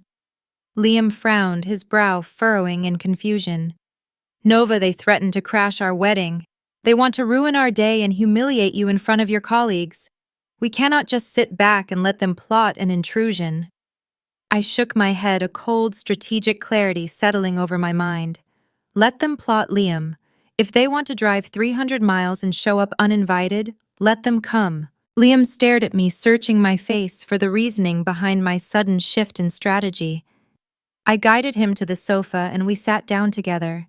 I needed him to understand the psychology of the people we were dealing with. For 26 years, I lived in their shadows. I explained, keeping my voice level. I hid from their cruelty. I shrunk myself to fit into their narrow, conditional expectations. If we banish them at the gate, if we force them away before they see the reception, they will just spend the rest of their lives playing the victims. They will tell their country club friends and our extended relatives that I am an evil, ungrateful daughter who locked them out of a joyous occasion. I took a deep breath, feeling the undeniable truth of my own resilience taking root. "I want them to walk into that venue," I said. "I want them to see the flowers, the ocean, and the life I built from the ground up. I want them to look at the successful, wealthy daughter they threw away because they deemed her a bad investment. And most importantly, I want them to stand in a room full of our friends and chosen family and realize they have zero power over me. I want them to witness their own replacement." Liam listened, his initial anger giving way to a profound, quiet respect. He laced his fingers through mine, leaning back against the sofa cushions. "You want to set a trap?" he said, a slow, proud smile forming on his lips. "Yes," I replied. "And I want them to walk right into the center of it." We spent the rest of the evening coordinating with Tom. We realized the cease and desist letter would serve as the ultimate legal bait. It would enrage Paul and Diane, pushing their desperate entitlement to the breaking point. A narcissist cannot ignore a boundary; they view it as a challenge. The legal warning would guarantee their arrival. The stage was being set for a final confrontation under the California sun. We finalized the seating charts, ensuring Tom and Sarah were placed in the undisputed position of honor. We reviewed the timelines and the vendor schedules. Everything was moving forward with precision. But even with top-tier security and a brilliant legal mind in my corner, I knew unpredictable variables still remained. Desperate people backed into a financial corner do not follow rational rules. As the wedding week approached, the private security team flagged a disturbing new development. A shadow fell over our careful planning, threatening to test the limits of my newfound strength and pushing the impending conflict toward a boiling point. The week of the wedding arrived carrying the bright golden warmth of early June in Southern California. The venue was a sprawling private estate, perched on a rocky cliff in Malibu. The property featured manicured terraced gardens, stone pathways, and a sweeping, unobstructed view of the Pacific Ocean. We rented the estate for 4 days, allowing our wedding party and immediate family to stay on the grounds. It was designed to be an insulated sanctuary far removed from the noise of the city. Liam and I arrived on Thursday afternoon. We were immediately enveloped by the vibrant, chaotic energy of his family. His parents, David and Maria, drove up from San Diego with his 2 older brothers. The Mercer family operated on a frequency of loud laughter, shared meals, and constant effortless affection. Maria pulled me into a tight embrace the moment I stepped out of the car. She held my face in her hands and told me I was the radiant daughter she always prayed Liam would find. David clapped me on the shoulder, teasing Liam about marrying someone far above his weight class. The Gallaghers arrived an hour later. The merging of the 2 families was seamless. By Thursday evening, Tom and David were standing by the outdoor grill, trading stories and debating the best method for searing steaks. Sarah and Maria sat on the patio, drinking crisp white wine and plotting the seating arrangements for the rehearsal dinner. I stood on the balcony of the bridal suite, watching the scene unfold below. A warm ocean breeze brushed past my face. For the first time in my life, the concept of family gatherings did not trigger a hard knot of panic in my chest. I did not have to monitor the mood in the room. I did not have to shrink myself to avoid a sudden critique. I was surrounded by people who viewed my presence as a gift rather than an inconvenience. Friday morning brought a quiet, tender moment that cemented my transition into this new life. I was sitting in the sunlit bridal suite drinking coffee when Sarah knocked softly on the heavy wooden door. She walked into the room carrying a large, pristine white garment bag. Her eyes were bright, holding a mixture of deep pride and gentle nostalgia. "Nova," she said, her voice soft and steady. "I know you bought that beautiful minimalist silk gown, but I wanted to give you something to complete the silhouette. Only if you want to wear it, of course." She unzipped the garment bag and carefully pulled out a cathedral-length veil. It was crafted from the finest gossamer tulle, featuring delicate hand-embroidered lace along the edges. The craftsmanship was breathtaking. "I had a boutique in Pasadena, designed this specifically for you," Sarah explained, brushing her fingers over the intricate lace. "I told the designer my daughter is strong and modern, but she deserves a touch of classic elegance." The word daughter hung in the air, holding profound weight. She did not say the woman I adopted or my legal dependent. She just said my daughter. I stood up and let her drape the sheer fabric over my shoulders. I looked at our reflection in the tall floor-to-ceiling mirror. We did not share the same eye color or the same bone structure, but standing side by side, the undeniable bond of chosen motherhood radiated from the glass. I pulled her into a tight embrace, burying my face in her shoulder. I promised her I would wear it down the aisle. The emotional peaks continued during the rehearsal dinner that evening. We set up a long, rustic wooden table under a canopy of string lights in the lower garden. After the plates were cleared, Tom stood up and tapped his spoon against a crystal water glass. The low hum of conversation faded into expectant silence. Tom smoothed the lapels of his jacket. "I am saving the official toast for tomorrow night," he began, his deep voice carrying easily across the garden. "But I want to take a brief moment tonight to address Liam." Liam looked up from his seat, his posture attentive and respectful. "When I first met Nova, she was carrying the weight of the world on her shoulders," Tom said, looking directly at my future husband. "She thought she had to navigate every storm alone.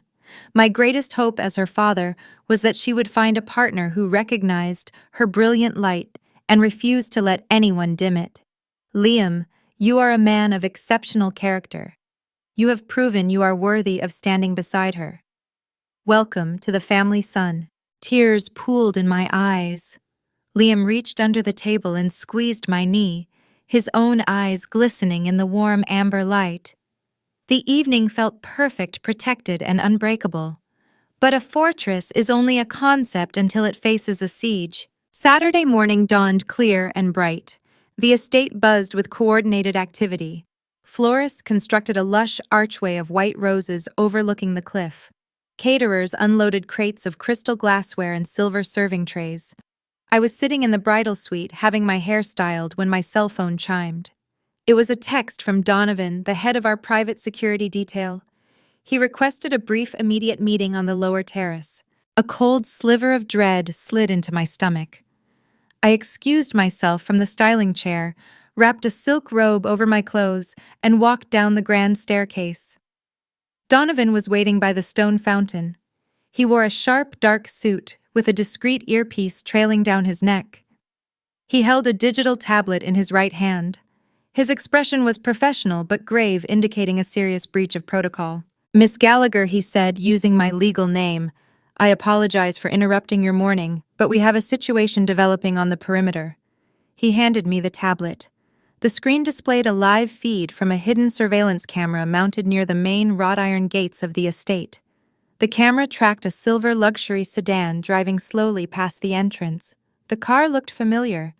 The paint was dull and a noticeable dent marred the rear bumper, indicating the financial decay of its owner. I paused the video and zoomed in on the license plate, my breath caught in my throat. It was Paul. "They have driven past the main gate 4 times in the last hour," Donovan reported, keeping his tone factual. "They are scouting the perimeter. My guards at the checkpoint noted 3 individuals inside the vehicle matching the descriptions you provided. Paul Diane and Clara Nelson. They are currently parked on the shoulder of the Pacific Coast Highway half a mile down the road. They are plotting an intrusion for tonight." The pristine peace of the morning vanished, replaced by a suffocating, familiar panic. My hands began to tremble. I handed the tablet back to Donovan. The ghosts of my childhood were circling the gates, determined to shatter my sanctuary. My mind raced through catastrophic scenarios. I pictured Diane screaming in the middle of our vows. I pictured Paul throwing a tantrum and ruining the expensive catering display.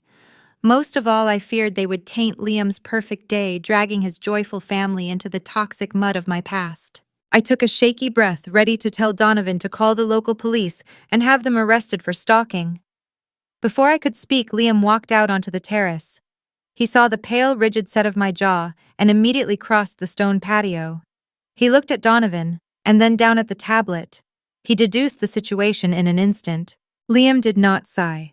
He did not look annoyed. He wrapped his arms around my waist, pulling my back against his chest. He rested his chin on my shoulder and spoke with quiet, unwavering certainty. "Nova, listen to me," Liam said.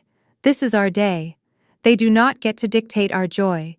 They do not hold the power to ruin anything unless we hand them the reins. They are just background noise." His words acted as a vital anchor. The frantic spiral of anxiety halted. I leaned into his solid warmth, feeling my pulse begin to steady. Liam was right. Panic was the reaction Paul and Diane expected. They thrived on causing chaos and watching me scramble to clean it up. If I called the police, they would weaponize the rejection, painting themselves as victims brutalized by a cruel daughter. I stepped out of Liam's embrace and turned to face Donovan. The cold, strategic clarity I discovered in the corporate lobby returned, sharpening my focus. The trap we discussed earlier in the week was no longer a theoretical concept. It was time to execute the plan. "Donovan, I need you to alter the checkpoint protocol," I said, my voice dropping to a cool, authoritative register. Donovan frowned, tapping the edge of the tablet. "Alter the protocol, ma'am. If they attempt to breach the gate, my men are instructed to turn them away and threaten trespassing charges." "Do not turn them away," I ordered. Donovan blinked, his professional composure slipping for a fraction of a second. "You want us to let them inside the perimeter?" "Yes," I said, maintaining direct eye contact. When the ceremony is over and the guests transition to the reception tent, I want you to open the gates for the silver sedan. Do not ask for their invitations. Do not engage in a physical altercation. Let them park. Let them walk up the driveway. Liam smiled, a slow, proud expression crossing his features. He knew exactly what I was orchestrating. Donovan processed the directive, and once they reached the reception tent, he asked, "You will have your plainclothes officers guide them to the very back of the room," I explained. "Keep them contained away from the stage and away from the sweetheart table. But make sure they have a clear, unobstructed view of the podium. I want them to witness the introduction. I want them to hear every single word." Donovan nodded, a glint of understanding flashing in his eyes. "Understood, Miss Gallagher. We will corral them at the rear of the tent. They will not disrupt the schedule." I thanked him and turned back toward the estate. The fear was entirely gone, replaced by a soaring sense of anticipation. The guests were scheduled to arrive in less than 4 hours. The catering staff was lighting the terrace candles. The string quartet was tuning their instruments. The Nelson family was sitting in a depreciating sedan on the side of the highway, preparing to crash a wedding to demand a financial bailout. They believed they were about to assert their dominance. They had no idea they were driving straight into a legal and social reckoning that would dismantle their entitlement forever. The calm before the storm was officially over. It was time to put on the custom veil and walk into the fire. The late afternoon sun bathed the Malibu cliffside in a warm golden light. The Pacific Ocean stretched out behind the altar, a vast canvas of deep blue catching the shimmering reflection of the descending sun. A cool, salty breeze drifted across the manicured lawn, rustling the sheer fabric of the floral archway. Rows of white wooden chairs faced the sea, filled with 300 guests.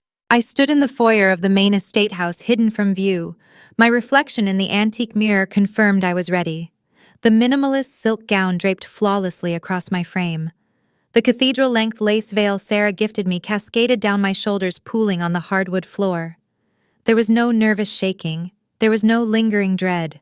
Tom waited at the bottom of the grand staircase. He wore a crisp black tuxedo, his silver hair perfectly combed. When I walked down the final step, he looked at me and his eyes brimmed with unshed tears. He did not offer a grand dramatic speech. He simply held out his arm. I linked my arm through his, feeling the solid, reassuring strength of the man who stepped in when my biological father walked away. The string quartet positioned near the gardens began to play a slow, sweeping melody. The heavy oak doors swung open. We stepped out into the golden light. The guests stood turning toward the aisle. The gathering was a beautiful mosaic of my new reality. I saw the chief executive officer of my tech firm standing next to Liam's boisterous uncles from San Diego. I saw Sarah dabbing her eyes with a lace handkerchief, sitting in the front row next to Maria Mercer. It was a crowd composed entirely of people who celebrated my existence. At the end of the aisle stood Liam. He wore a tailored charcoal suit, his hands clasped in front of him. When his eyes met mine, a brilliant, undeniable smile broke across his face. Tom guided me down the stone pathway. We walked at a steady, measured pace. I did not scan the back rows searching for uninvited guests. I knew the security perimeter was active. I allowed myself to be entirely present in the sacred joy of the ceremony. We reached the altar. Tom turned to face me. He placed his hands gently on my shoulders, leaning in close. "My beautiful daughter," he whispered, his voice thick with emotion. He kissed my forehead. It was a simple gesture, but it carried the profound weight of 1,000 healed wounds. He stepped back and took his seat next to Sarah in the place of honor. Liam reached out and took my hands. His palms were warm and calloused, anchoring me to the present moment. The officiant, a longtime family friend of the Mercers, began the ceremony. He spoke about the resilience required to build a lasting partnership. The coastal wind carried his words over the silent, attentive crowd. When it was time for the vows, we turned to face each other. We chose to write our own promises, rejecting the standard recitations. Liam spoke first. He did not talk about fairy tales or destiny. He spoke about the reality of choosing someone every single day. "I promise to be your safe harbor," he said, his gaze unwavering. "I promise to build a home where you never have to earn your right to belong." I will protect your peace. I will celebrate your victories, and I will stand between you and any storm. Tears spilled over my eyelashes, but I did not wipe them away. I squeezed his hands and delivered the vows I spent weeks perfecting. For a long time, I believed love was a transaction. I told him, the microphone amplifying my voice across the cliffside. I believed it was something I had to buy with perfection and silence. You taught me that true love is freely given. You showed me that a real foundation is built on mutual respect and unconditional support. I promise to build a life with you, based on choice, not obligation. I choose you, Liam, today and every day for the rest of our lives. There was not a dry eye in the front rows. Tech executives wiped their faces. Liam's brothers sniffled loudly, unbothered by their own displays of emotion. The officiant smiled, placing his hand over ours. By the power vested in me, I pronounce you husband and wife. Liam pulled me in for a deep, triumphant kiss. The string quartet erupted into an upbeat, joyful symphony. The guests broke into loud, sustained applause. We turned and walked back up the aisle together, a cascade of white rose petals raining down around us. We did it. The ceremony was flawless. The sacred portion of the day remained untouched and pristine. My biological family did not ruin my vows. I felt a soaring, weightless sense of victory. Following the recessional, the event transitioned into the evening festivities. The guests moved from the cliffside lawn toward the cocktail patio and the sprawling reception tent. Waitstaff circulated with trays of champagne and elegant hors d'oeuvres. A live jazz band began tuning their instruments, setting a festive, sophisticated mood as the sun finally slipped below the horizon, painting the sky in deep twilight blues. Liam and I retreated to a private stone courtyard near the catering kitchens for a quiet moment alone. He pulled me close, resting his forehead against mine. We stood there, soaking in the reality of our new marriage, letting the noise of the party fade into the background. Then the heavy wooden gate leading to the driveway clicked open. Donovan stepped into the courtyard. His dark suit blended into the evening shadows, but his posture was rigid and alert. He tapped the discreet earpiece curled behind his ear and looked directly at me. The professional mask he wore was firmly in place, but his eyes conveyed a silent, urgent message. The atmosphere in the courtyard shifted instantly. The warmth of the post-ceremony glow evaporated, replaced by a cool electric tension. "Miss Gallagher," he said, keeping his voice low. "My team just radioed from the main gate. The silver sedan breached the checkpoint exactly as you instructed." Liam straightened his stance, his arm remaining securely around my waist. "Where are they now?" he asked. "They bypassed the valet parking line entirely," Donovan reported. "They drove their vehicle straight onto the service lawn and parked illegally near the catering trucks." My men approached them to redirect their path, but they ignored the instructions. They are currently marching up the central pathway, heading directly toward the reception tent. I stepped away from the stone wall, smoothing the front of my silk gown. "How are they presenting themselves?" I asked. Donovan paused, choosing his words carefully. "They are highly visible, Mom. They are dressed in a manner that draws immediate attention." My mind projected the image before Donovan could provide further details. The Nelson family operated on a strict diet of perceived status and visual dominance. If they were crashing a high-society event to demand a financial bailout, they would dress to command the room. Donovan tapped his tablet, bringing up a live feed from the pathway cameras. He held the screen out for us to view. The grainy footage confirmed my suspicions. Paul marched at the front of the trio. He wore an outdated, shiny tuxedo with a ruffled shirt resembling a forgotten relic from a previous decade. He puffed out his chest, attempting to project the authority of a wealthy patriarch. Diane flanked his right side, wearing a loud, heavily beaded emerald gown that sparkled obnoxiously under the pathway lanterns. It was a dress designed for a pageant stage, not an elegant coastal wedding. But Clara was the most jarring visual of all. She trailed slightly behind her parents, wearing a skin-tight, plunging gown made of blinding white lace. It was a desperate, calculated attempt to mimic a bridal silhouette and steal the visual focus of the evening. They did not look like concerned family members arriving late to a celebration. They looked like intruders preparing to stage a hostile takeover. They are ignoring the perimeter guards, directing them to the rear section. Donovan added, his voice tight with professional concern. They are attempting to bypass the guest tables and march straight toward the VIP area. They are looking for the head table. A surge of protective adrenaline rushed through my veins. The trap was sprung. They were inside the perimeter. They were marching toward the reception, believing they could simply bully their way to the front of the room and demand a seat at the table. I looked up at Liam. He gave me a single resolute nod. "Let them walk in," I told Donovan, my voice carrying a cool, lethal calm. "Tell your men to form a subtle wall around the sweetheart table. Do not let them sit down, but make sure they are standing right in the middle of the room when the MC takes the microphone. It is time to start the reception." Liam and I left the quiet stone courtyard and walked back toward the main reception area. The transition from the fading twilight into the glowing event space felt like stepping into another realm. The production team had transformed the expansive cliffside lawn into a breathtaking pavilion of draped silk and cascading greenery.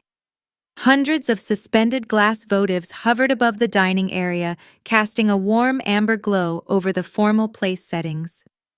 The jazz band concluded their cocktail set, and the guests began filtering toward their assigned tables. The air buzzed with the low, sophisticated hum of clinking crystal and joyful conversation. Tech industry titans mingled with Liam's boisterous relatives. Everyone moved with an easy, unbothered grace. We took our seats at the sweetheart table, positioned on a slightly raised platform at the front of the room. From this vantage point, I commanded a clear view of the entire pavilion and the dark manicured lawn stretching out behind it. Then the intrusion began. A ripple of subtle disruption broke the seamless flow of the evening near the rear entrance. Paul, Diane, and Clara pushed their way through the final cluster of arriving guests. They stepped onto the polished wooden floorboards of the tent and immediately halted. I watched their eyes dart across the venue, processing the undeniable display of wealth. The California coastal elite surrounded them. Paul adjusted the collar of his outdated tuxedo, his chest inflating as he tried to project an aura of belonging. Diane smoothed her heavily beaded emerald dress, looking for a familiar face, a photographer or anyone to validate her presence. Clara, however, did not care about the guests. Her gaze locked onto the towering floral installations anchoring the centerpieces. I could practically see the gears grinding in her head, calculating the exorbitant cost of the imported white orchids and cascading eucalyptus. The raw greed etched across her features was palpable. They began to wander, scanning the elegantly printed seating charts displayed on mirrored easels near the bar. Diane ran her manicured finger down the alphabetical list, searching for the Nelson name. When she reached the bottom of the board, her brow furrowed in deep, genuine confusion. There was no assigned table.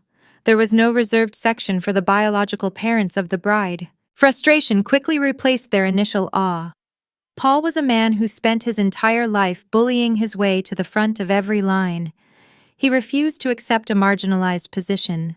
He abandoned the seating chart and scanned the room for an authority figure. His eyes landed on Marcus, the professional master of ceremonies we hired for the evening. Marcus stood near the edge of the stage, reviewing his introductory notes on a clipboard. Paul squared his shoulders and marched across the perimeter of the dining area, Diane and Clara trailing closely in his wake. I watched Paul step directly into Marcus's personal space, extending a hand with false hearty enthusiasm. "Excuse me," Paul said, his voice carrying a demanding edge meant to sound like natural leadership. "I am Paul Nelson, the father of the bride. We had a slight mix-up with the seating arrangements at the front door, but we can sort that out later. Right now, I need you to hand me that microphone.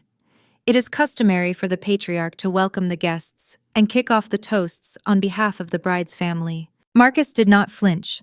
Tom had thoroughly briefed him on the security protocol and the exact identities of the uninvited trio. Marcus looked down at Paul's outstretched hand and then met his gaze with a polite, impenetrable smile.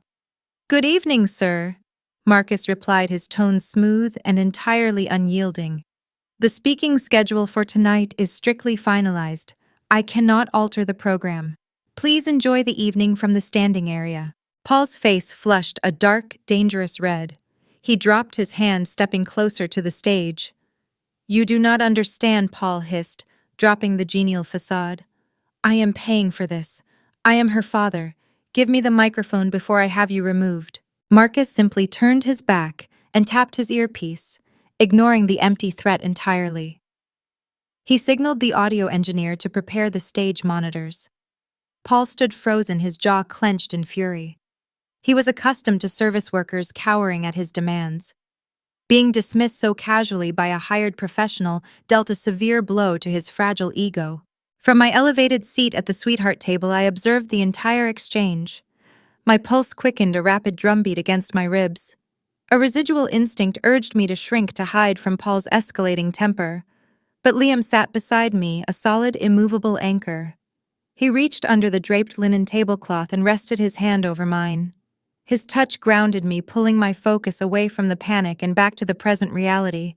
I straightened my spine, lifting my chin and maintaining a flawless, elegant posture. I was not a frightened child hiding in a Sacramento hallway. I was the host of this event. I shifted my gaze across the room and caught the eye of Sarah Gallagher. She sat at the primary VIP table closest to the stage, her silver hair catching the amber light. She saw Paul pacing near the audio equipment. She saw my rigid shoulders. Sarah did not panic. She offered me a slow, subtle nod. It was a silent transmission of profound reassurance. It meant she was ready. It meant the legal shield was in place. The jazz ensemble played a final lingering chord, signaling the end of the dinner service transition. The ambient lighting in the pavilion dimmed, focusing a bright theatrical spotlight on the center podium. The low hum of conversation faded as 300 guests turned their attention toward the stage.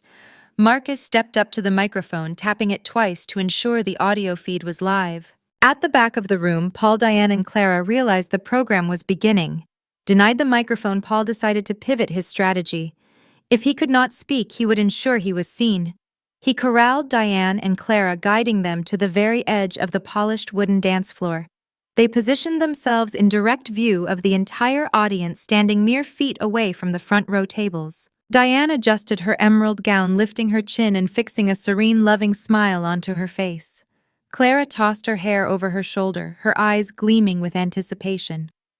Paul stood tall, slipping his hands into his pockets, attempting to look like the proud, benevolent financier of the evening. They smirked, waiting for the inevitable moment the master of ceremonies would call their names.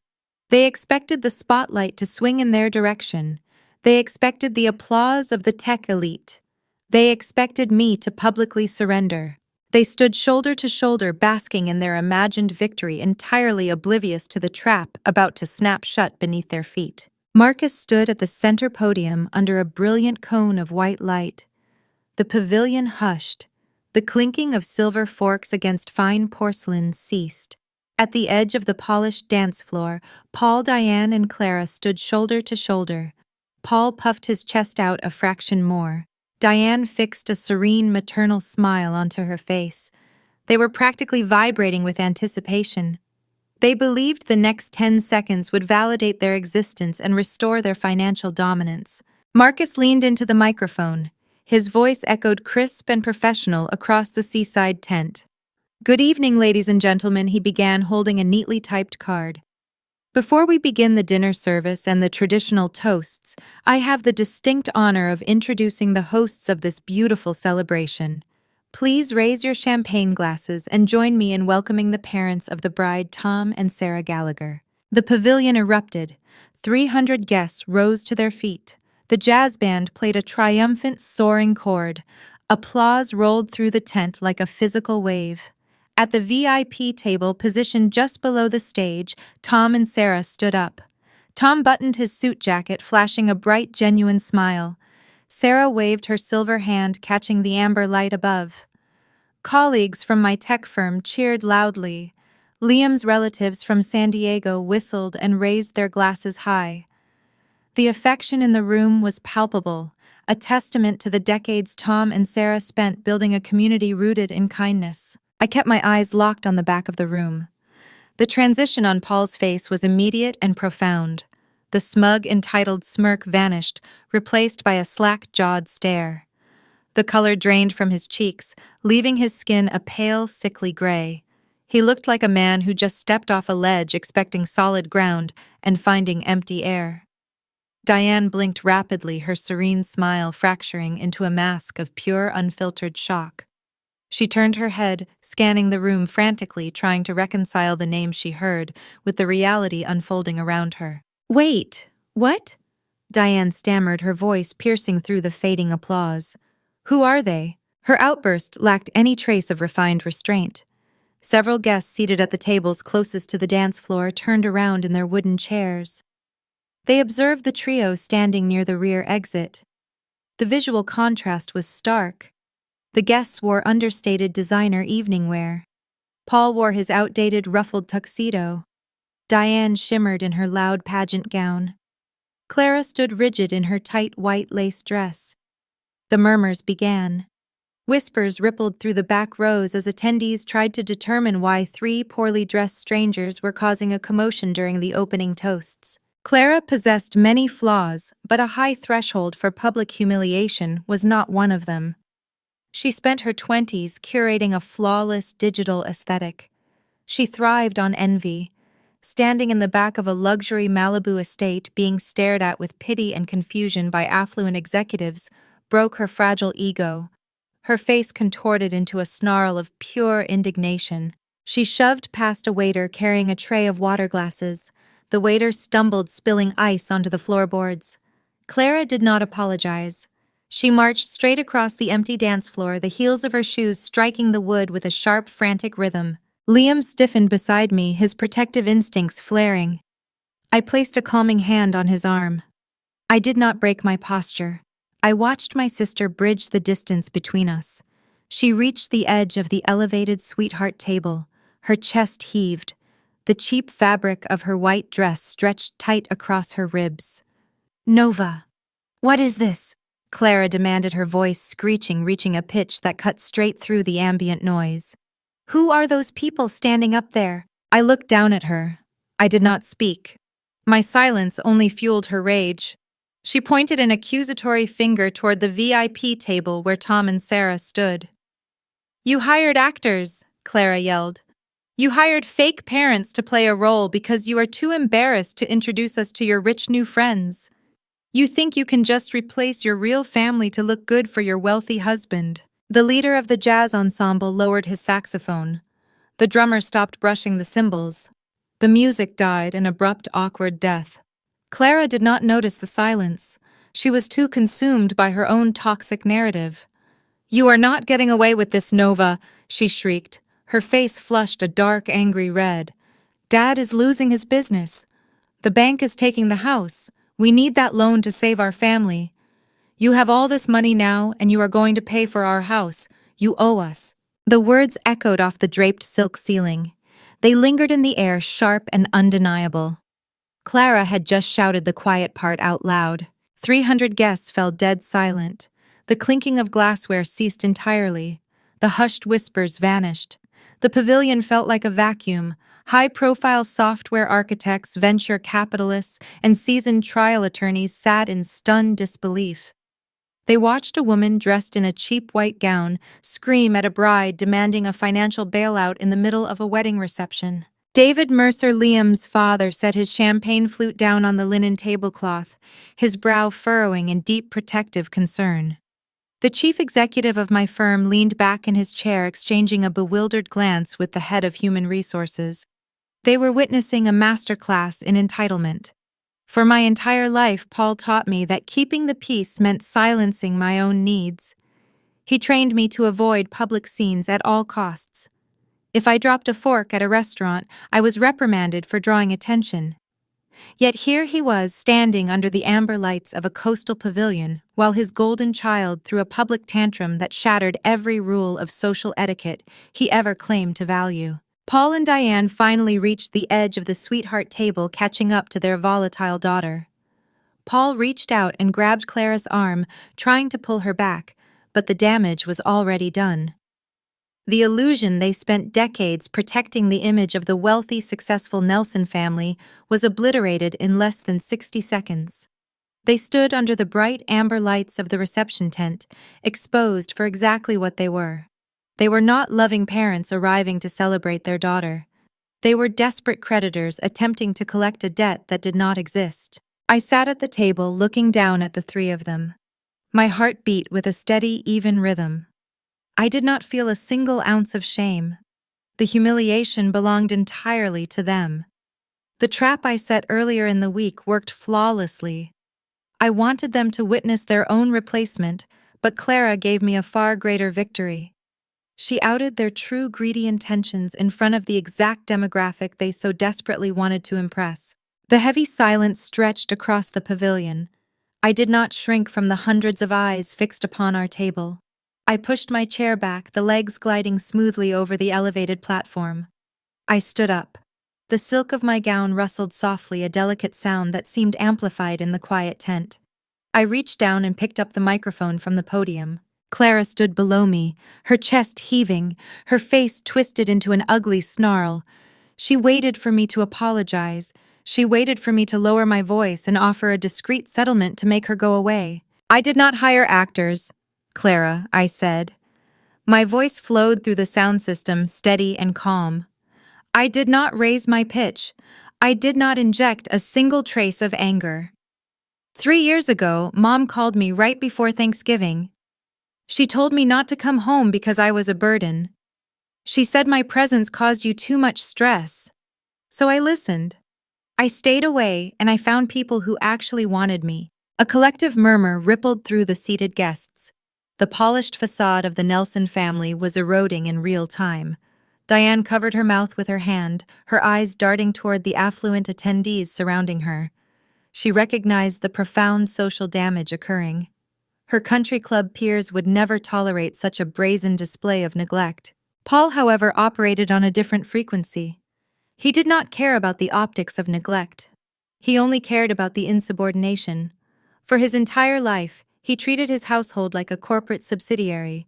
He managed his children through financial intimidation. He paid for obedience and punished dissent with poverty.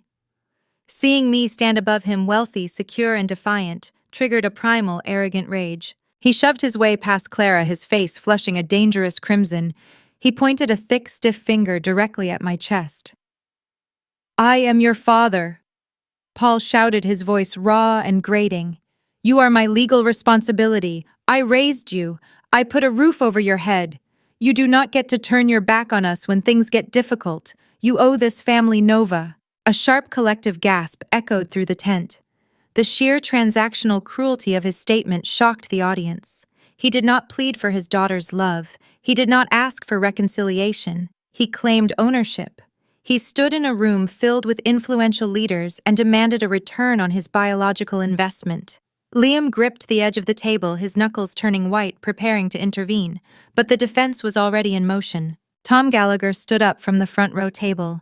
He did not rush. He did not shout. He moved with the calculated, lethal precision of a veteran trial attorney approaching a hostile witness. He buttoned his charcoal suit jacket. In his right hand, he held a crisp manila folder. He climbed the 2 small steps onto the elevated platform and positioned himself deliberately between Paul and me. Tom was a few inches shorter than my biological father, but his presence commanded a shadow 10 times larger. "Actually, Paul," Tom said, his voice projecting an icy, undeniable authority. "You are operating under a severe legal misconception." Paul sneered, attempting to dismiss the older man. "Stay out of this," Paul spat. "This is family business. You have no right to interfere with my daughter." Tom opened the manila folder. He pulled out a thick stack of legal documents printed on heavy, watermarked paper. The top page featured the embossed golden seal of the California Superior Court. "She has not been your daughter for over 2 years, Tom stated, keeping his tone conversational but lethal. "You see, Paul, the state of California recognizes a process called adult adoption. When an adult realizes their biological relatives are unfit, they hold the right to legally sever those ties. Nova is a legally adopted Gallagher. We possess her new birth certificate." Tom extended his hand, offering the document to Paul. Paul stared at the heavy paper. His brain struggled to process the information. The concept of an adult adoption was entirely foreign to him. He lived his life assuming biology was an inescapable trap. He assumed his name on a birth certificate granted him permanent, unyielding access to my resources. Read the seal. Paul Tom suggested, his voice dropping to a low, steady cadence. The name Nova Nelson no longer exists in any legal capacity. You have no next of kin rights. You have no medical proxy, and most importantly, you have zero legal claim to her assets, her income, or her estate. The words hung in this coastal air. The realization hit Paul with the force of a freight train. The lucrative tech salary, the wealthy future brother-in-law, the sprawling coastal estate, everything he planned to harvest was locked behind an impenetrable legal vault. He reached out with trembling fingers and took the court order. His eyes scanned the dense legal text, searching for a loophole, a mistake, or a forgery. He found nothing but the undeniable truth of his own erasure. Diane let out a weak, trembling sound, stepping backward. The reality of their permanent banishment began to sink in. They drove 300 miles expecting to manipulate a vulnerable girl. Instead, they found a fortified woman shielded by seasoned legal experts. But Tom was not finished. He reached back into the manila folder and pulled out a second stack of papers. These documents lacked the golden seal, but carried an equal amount of legal devastation. Furthermore, Tom continued, stepping one pace closer to Paul. Included behind that birth certificate is a legally binding restraining order signed by a judge yesterday afternoon. It stipulates that you, Diane, and Clara must maintain a minimum distance of 500 yards from Nova Gallagher at all times. Tom tapped the bottom of the page, highlighting a bold printed paragraph. Attached to that order is a formal trespassing notice filed with the local sheriff department, Tom added. You breached a private security perimeter to harass my daughter at her wedding. The local authorities are stationed at the bottom of the canyon road right now. If you do not turn around and walk out of this venue within the next 60 seconds, I will signal the security team to detain you, and you will spend the night in a county holding cell. Clara stared at Tom, her mouth opening and closing without producing a sound. Her plan to demand a loan in front of my new colleagues collapsed into a profound, humiliating disaster. She looked at the wealthy tech executives sitting at the nearby tables. They were not looking at her with sympathy. They were looking at her with unvarnished disgust. David Mercer shook his head, picking up his wineglass, turning his back to the scene. Paul looked down at the documents in his hand. His hands shook, rattling the thick paper. The patriarchal authority he wielded like a weapon his entire life was rendered entirely useless. He was stripped of his title, his leverage, and his dignity in front of 300 affluent strangers. He looked up from the papers and met my gaze. He searched my face for a hint of regret, a sliver of the desperate, eager-to-please child he used to command. I offered him nothing. I stood beside Liam and Tom, my posture straight, my expression serene. I did not blink. I did not look away. The silence stretched tight, snapping the last remaining threads of Paul's arrogance. He crumpled the edge of the restraining order. He turned on his heel, brushing past Diane and Clara without saying a word. He marched back down the center aisle, heading toward the dark lawn in the service parking lot. Diane let out a sharp, frantic sob. She looked at me one final time before turning to follow her husband. Clara stood alone for a fleeting second, her white lace dress looking absurd and out of place under the elegant amber lights. She glared at the floor, turned around, and hurried after her parents, her heels clicking a rapid retreat across the polished wood. I stood on the platform, watching them disappear into the coastal shadows. The heavy, suffocating chain I dragged behind me for nearly 3 decades finally detached. I was free. I turned toward the crowd, knowing the evening required a pivot, a way to release the tension and reclaim the celebration. Paul did not make it past the edge of the dining pavilion. The initial shock that propelled him away from the sweetheart table evaporated halfway down the center aisle, leaving him stranded in a sea of affluent strangers. He stopped walking. His shoulders slumped. The crushed manila folder in his fist seemed to radiate a heavy, undeniable gravity. He slowly uncurled his fingers, smoothing out the wrinkled court order. His hands trembled so visibly the heavy parchment rattled in the quiet coastal air. He read the legal text again, as if hoping the words had rearranged themselves into a more favorable outcome, but the truth remained fixed. He possessed no legal avenue to my life. The wealth he intended to siphon was protected by an ironclad judicial decree. He raised his head, his eyes darting across the seated guests, searching for a sympathetic face or a sliver of validation. Instead, he found his ultimate ruin. Seated at a prominent table near the string quartet was Richard Sterling, a prominent real estate investor from Northern California.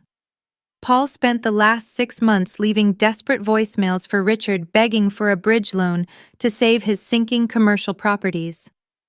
Paul always claimed we were a tight-knit, prosperous family, utilizing that fake image to project stability to his creditors. Richard sat with his arms crossed, his expression radiating unfiltered revulsion.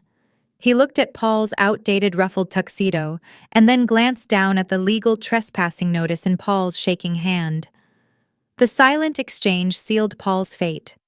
The investor witnessed the patriarch of the Nelson family being legally banished by his own daughter for attempted extortion. Any remaining shred of Paul's professional credibility disintegrated right there on the polished floorboards. He was socially and financially radioactive. Diane realized the magnitude of their exposure a second later. She saw the elite crowd staring at them with thinly veiled disgust.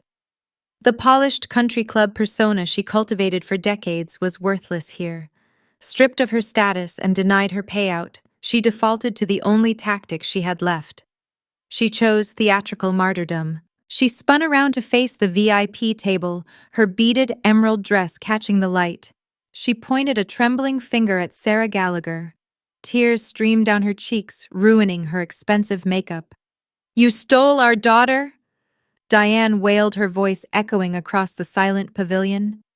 She pitched her tone to mimic a grieving mother, attempting to wring a drop of pity from the horrified audience. "You manipulated her and turned her against her real family. You stole her from us." The sheer delusion of her claim hung in the air. She expected the crowd to murmur in sympathy. She expected Tom and Sarah to shrink under her accusation. Liam did not allow the silence to linger. He pushed his chair back, the legs scraping sharply against the wooden platform. He stood up, reaching out to wrap a firm, protective arm around my waist. He pulled me close, projecting a united, unbreakable front. He looked down at Diane, his jaw set, his eyes dark with a cold, unyielding clarity. "No one stole her," Liam said. His voice was not a shout. It was a firm, factual statement that resonated through the sound system, carrying the weight of undisputed truth. "You threw her away." Liam continued, his gaze shifting from Diane to Paul, and finally landing on Clara. "You treated her like an inconvenience. You discarded her because she did not fit your selfish narrative. The Gallaghers did not steal anything. They were simply smart enough to recognize a treasure when they saw one." A quiet ripple of agreement swept through the front tables. Sarah Gallagher reached up and pressed a hand to her heart, her eyes shining with quiet pride. Tom gave Liam a curt, respectful nod. Clara, however, reached her breaking point. The loss of the imaginary windfall combined with the public humiliation short-circuited her fragile temper. She looked at me standing on the platform surrounded by fierce protectors wrapped in silk and lace. She looked at Liam, a successful man who adored me. The envy she harbored her entire life ignited into a reckless physical fury. She let out a frustrated shriek and lunged forward, her hands curled into claws. She aimed for the edge of the sweetheart table, intending to sweep our crystal glassware onto the floor in a final desperate tantrum. She never made it past the first step. Donovan and his security team moved with breathtaking efficiency. They wore impeccable dark suits, moving like shadows. 2 guards materialized instantly between Clara and the elevated platform, forming a solid, impenetrable wall. Clara refused to stop. Blinded by rage, she took a wild, swinging strike at the closest guard, aiming for his face. The guard did not flinch. He raised his forearm, deflecting her strike with effortless precision. In a single fluid motion, he stepped into her space, caught her wrist, and pinned her arms securely behind her back. He applied just enough pressure to halt her momentum without causing injury. Clara gasped, struggling against his grip, her white lace dress twisting awkwardly around her knees. "Ma'am," the guard said, his tone conversational but laced with a lethal warning. If you attempt another physical assault, you will be leaving this venue in handcuffs. Do you understand? Clara stopped struggling. The reality of her situation crashed down upon her. She was not the untouchable golden child here. She was an uninvited trespasser committing a physical assault in front of 300 witnesses. She slumped her shoulders, her face burning a deep, humiliating red. Donovan stepped forward, securing the perimeter. Escort them to their vehicle, he instructed his team, pointing toward the dark service road. Ensure they leave the county limits. If they slow down or attempt to turn around, notify the sheriff. The security officers surrounded the trio, forming a tight professional escort. They guided Paul, Diane, and Clara away from the bright amber lights of the reception and out into the cool coastal night. The guests watched them leave. The whispers resumed, no longer hushed or polite. The affluent crowd expressed their horror openly. Tech executives and venture capitalists shook their heads, disgusted by the tacky, desperate display. They murmured about the sheer audacity of demanding a loan at a wedding reception. They condemned the physical outburst. The biological family walked down the stone pathway, their silhouettes shrinking into the darkness.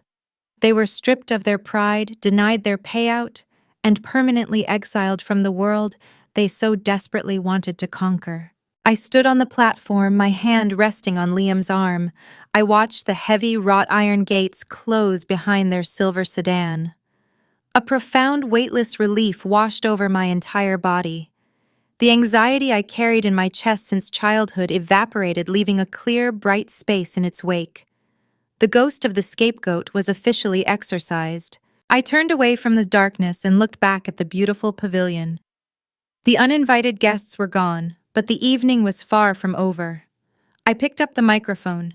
It was time to address the people who remained. It was time to speak to my real family. The heavy iron gates clicked shut at the end of the long driveway, sealing the perimeter of the coastal estate. I stood on the elevated platform, watching the taillights of the silver sedan fade into the gathering fog.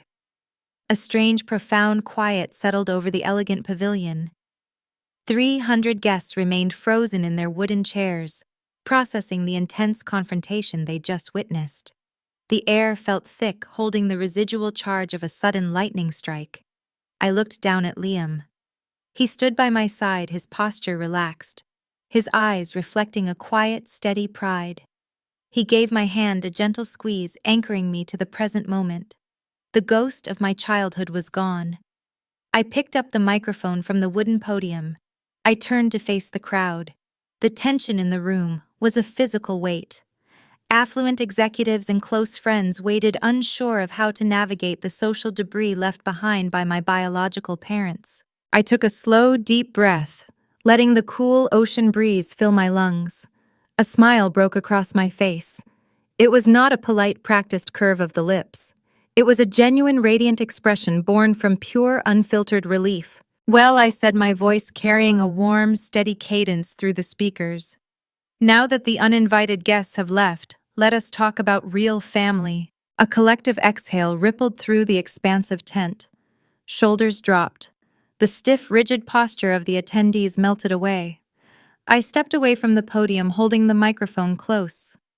For 26 years, I believed love was a strict inheritance, I told the crowd.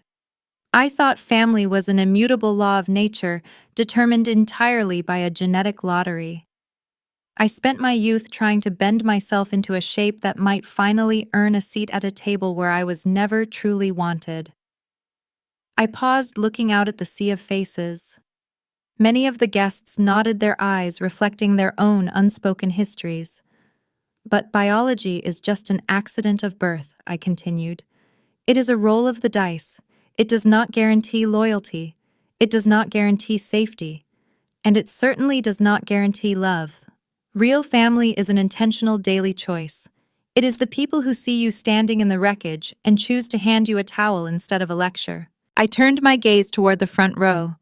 Tom and Sarah sat shoulder to shoulder, their hands intertwined, resting on the white linen tablecloth. 3 years ago, I walked into a noisy downtown soup kitchen on Thanksgiving morning. I said, my voice softening with deep, enduring affection, I was a stranger carrying a lifetime of rejection. Tom and Sarah Gallagher did not share my blood. They owed me nothing. But they looked at me and they offered me an empty chair at their table. They gave me a true home. They showed me that a father protects you, and a mother nurtures you without ever handing you an invoice. I raised my champagne flute high in the air. To Tom and Sarah I toasted, the people who chose me. The pavilion erupted. The applause was no longer polite or restrained. It was a deafening, joyous roar. Guests rose to their feet, cheering and wiping away tears. David Mercer raised his glass, shouting his approval over the din. The jazz band launched into a lively, upbeat melody, washing away the last lingering shadows of the intrusion. The celebration began. The rest of the evening blurred into a beautiful, vibrant mosaic of joy. We danced under the amber lights until the soles of my feet ached. We cut the tiered cake, we took hundreds of photographs, and we celebrated a union built on an unshakable foundation. I did not spend a single second looking over my shoulder. The fortress held. The transition into our new life was seamless. Time moved forward, carrying us away from the cliffside and into the quiet rhythm of our marriage. 6 months passed. The transition from summer to mild California winter brought a profound settling of the dust. Liam and I thrived in our new routines. My career at the software firm continued its upward trajectory, and we began looking at real estate in the quieter tree-lined suburbs of Los Angeles. While our lives expanded, the fragile house of cards 300 miles north finally collapsed under its own weight. The news filtered down to me through a mutual acquaintance in the tech industry. It arrived not as a dramatic revelation, but as a factual footnote. Paul failed to secure his miracle loan. The commercial banks initiated formal foreclosure proceedings, seizing his business assets and his sprawling Sacramento estate. The country club revoked their membership permanently due to unpaid dues. Stripped of his wealth and his manufactured status, Paul found himself isolated, facing the grim reality of his own financial incompetence.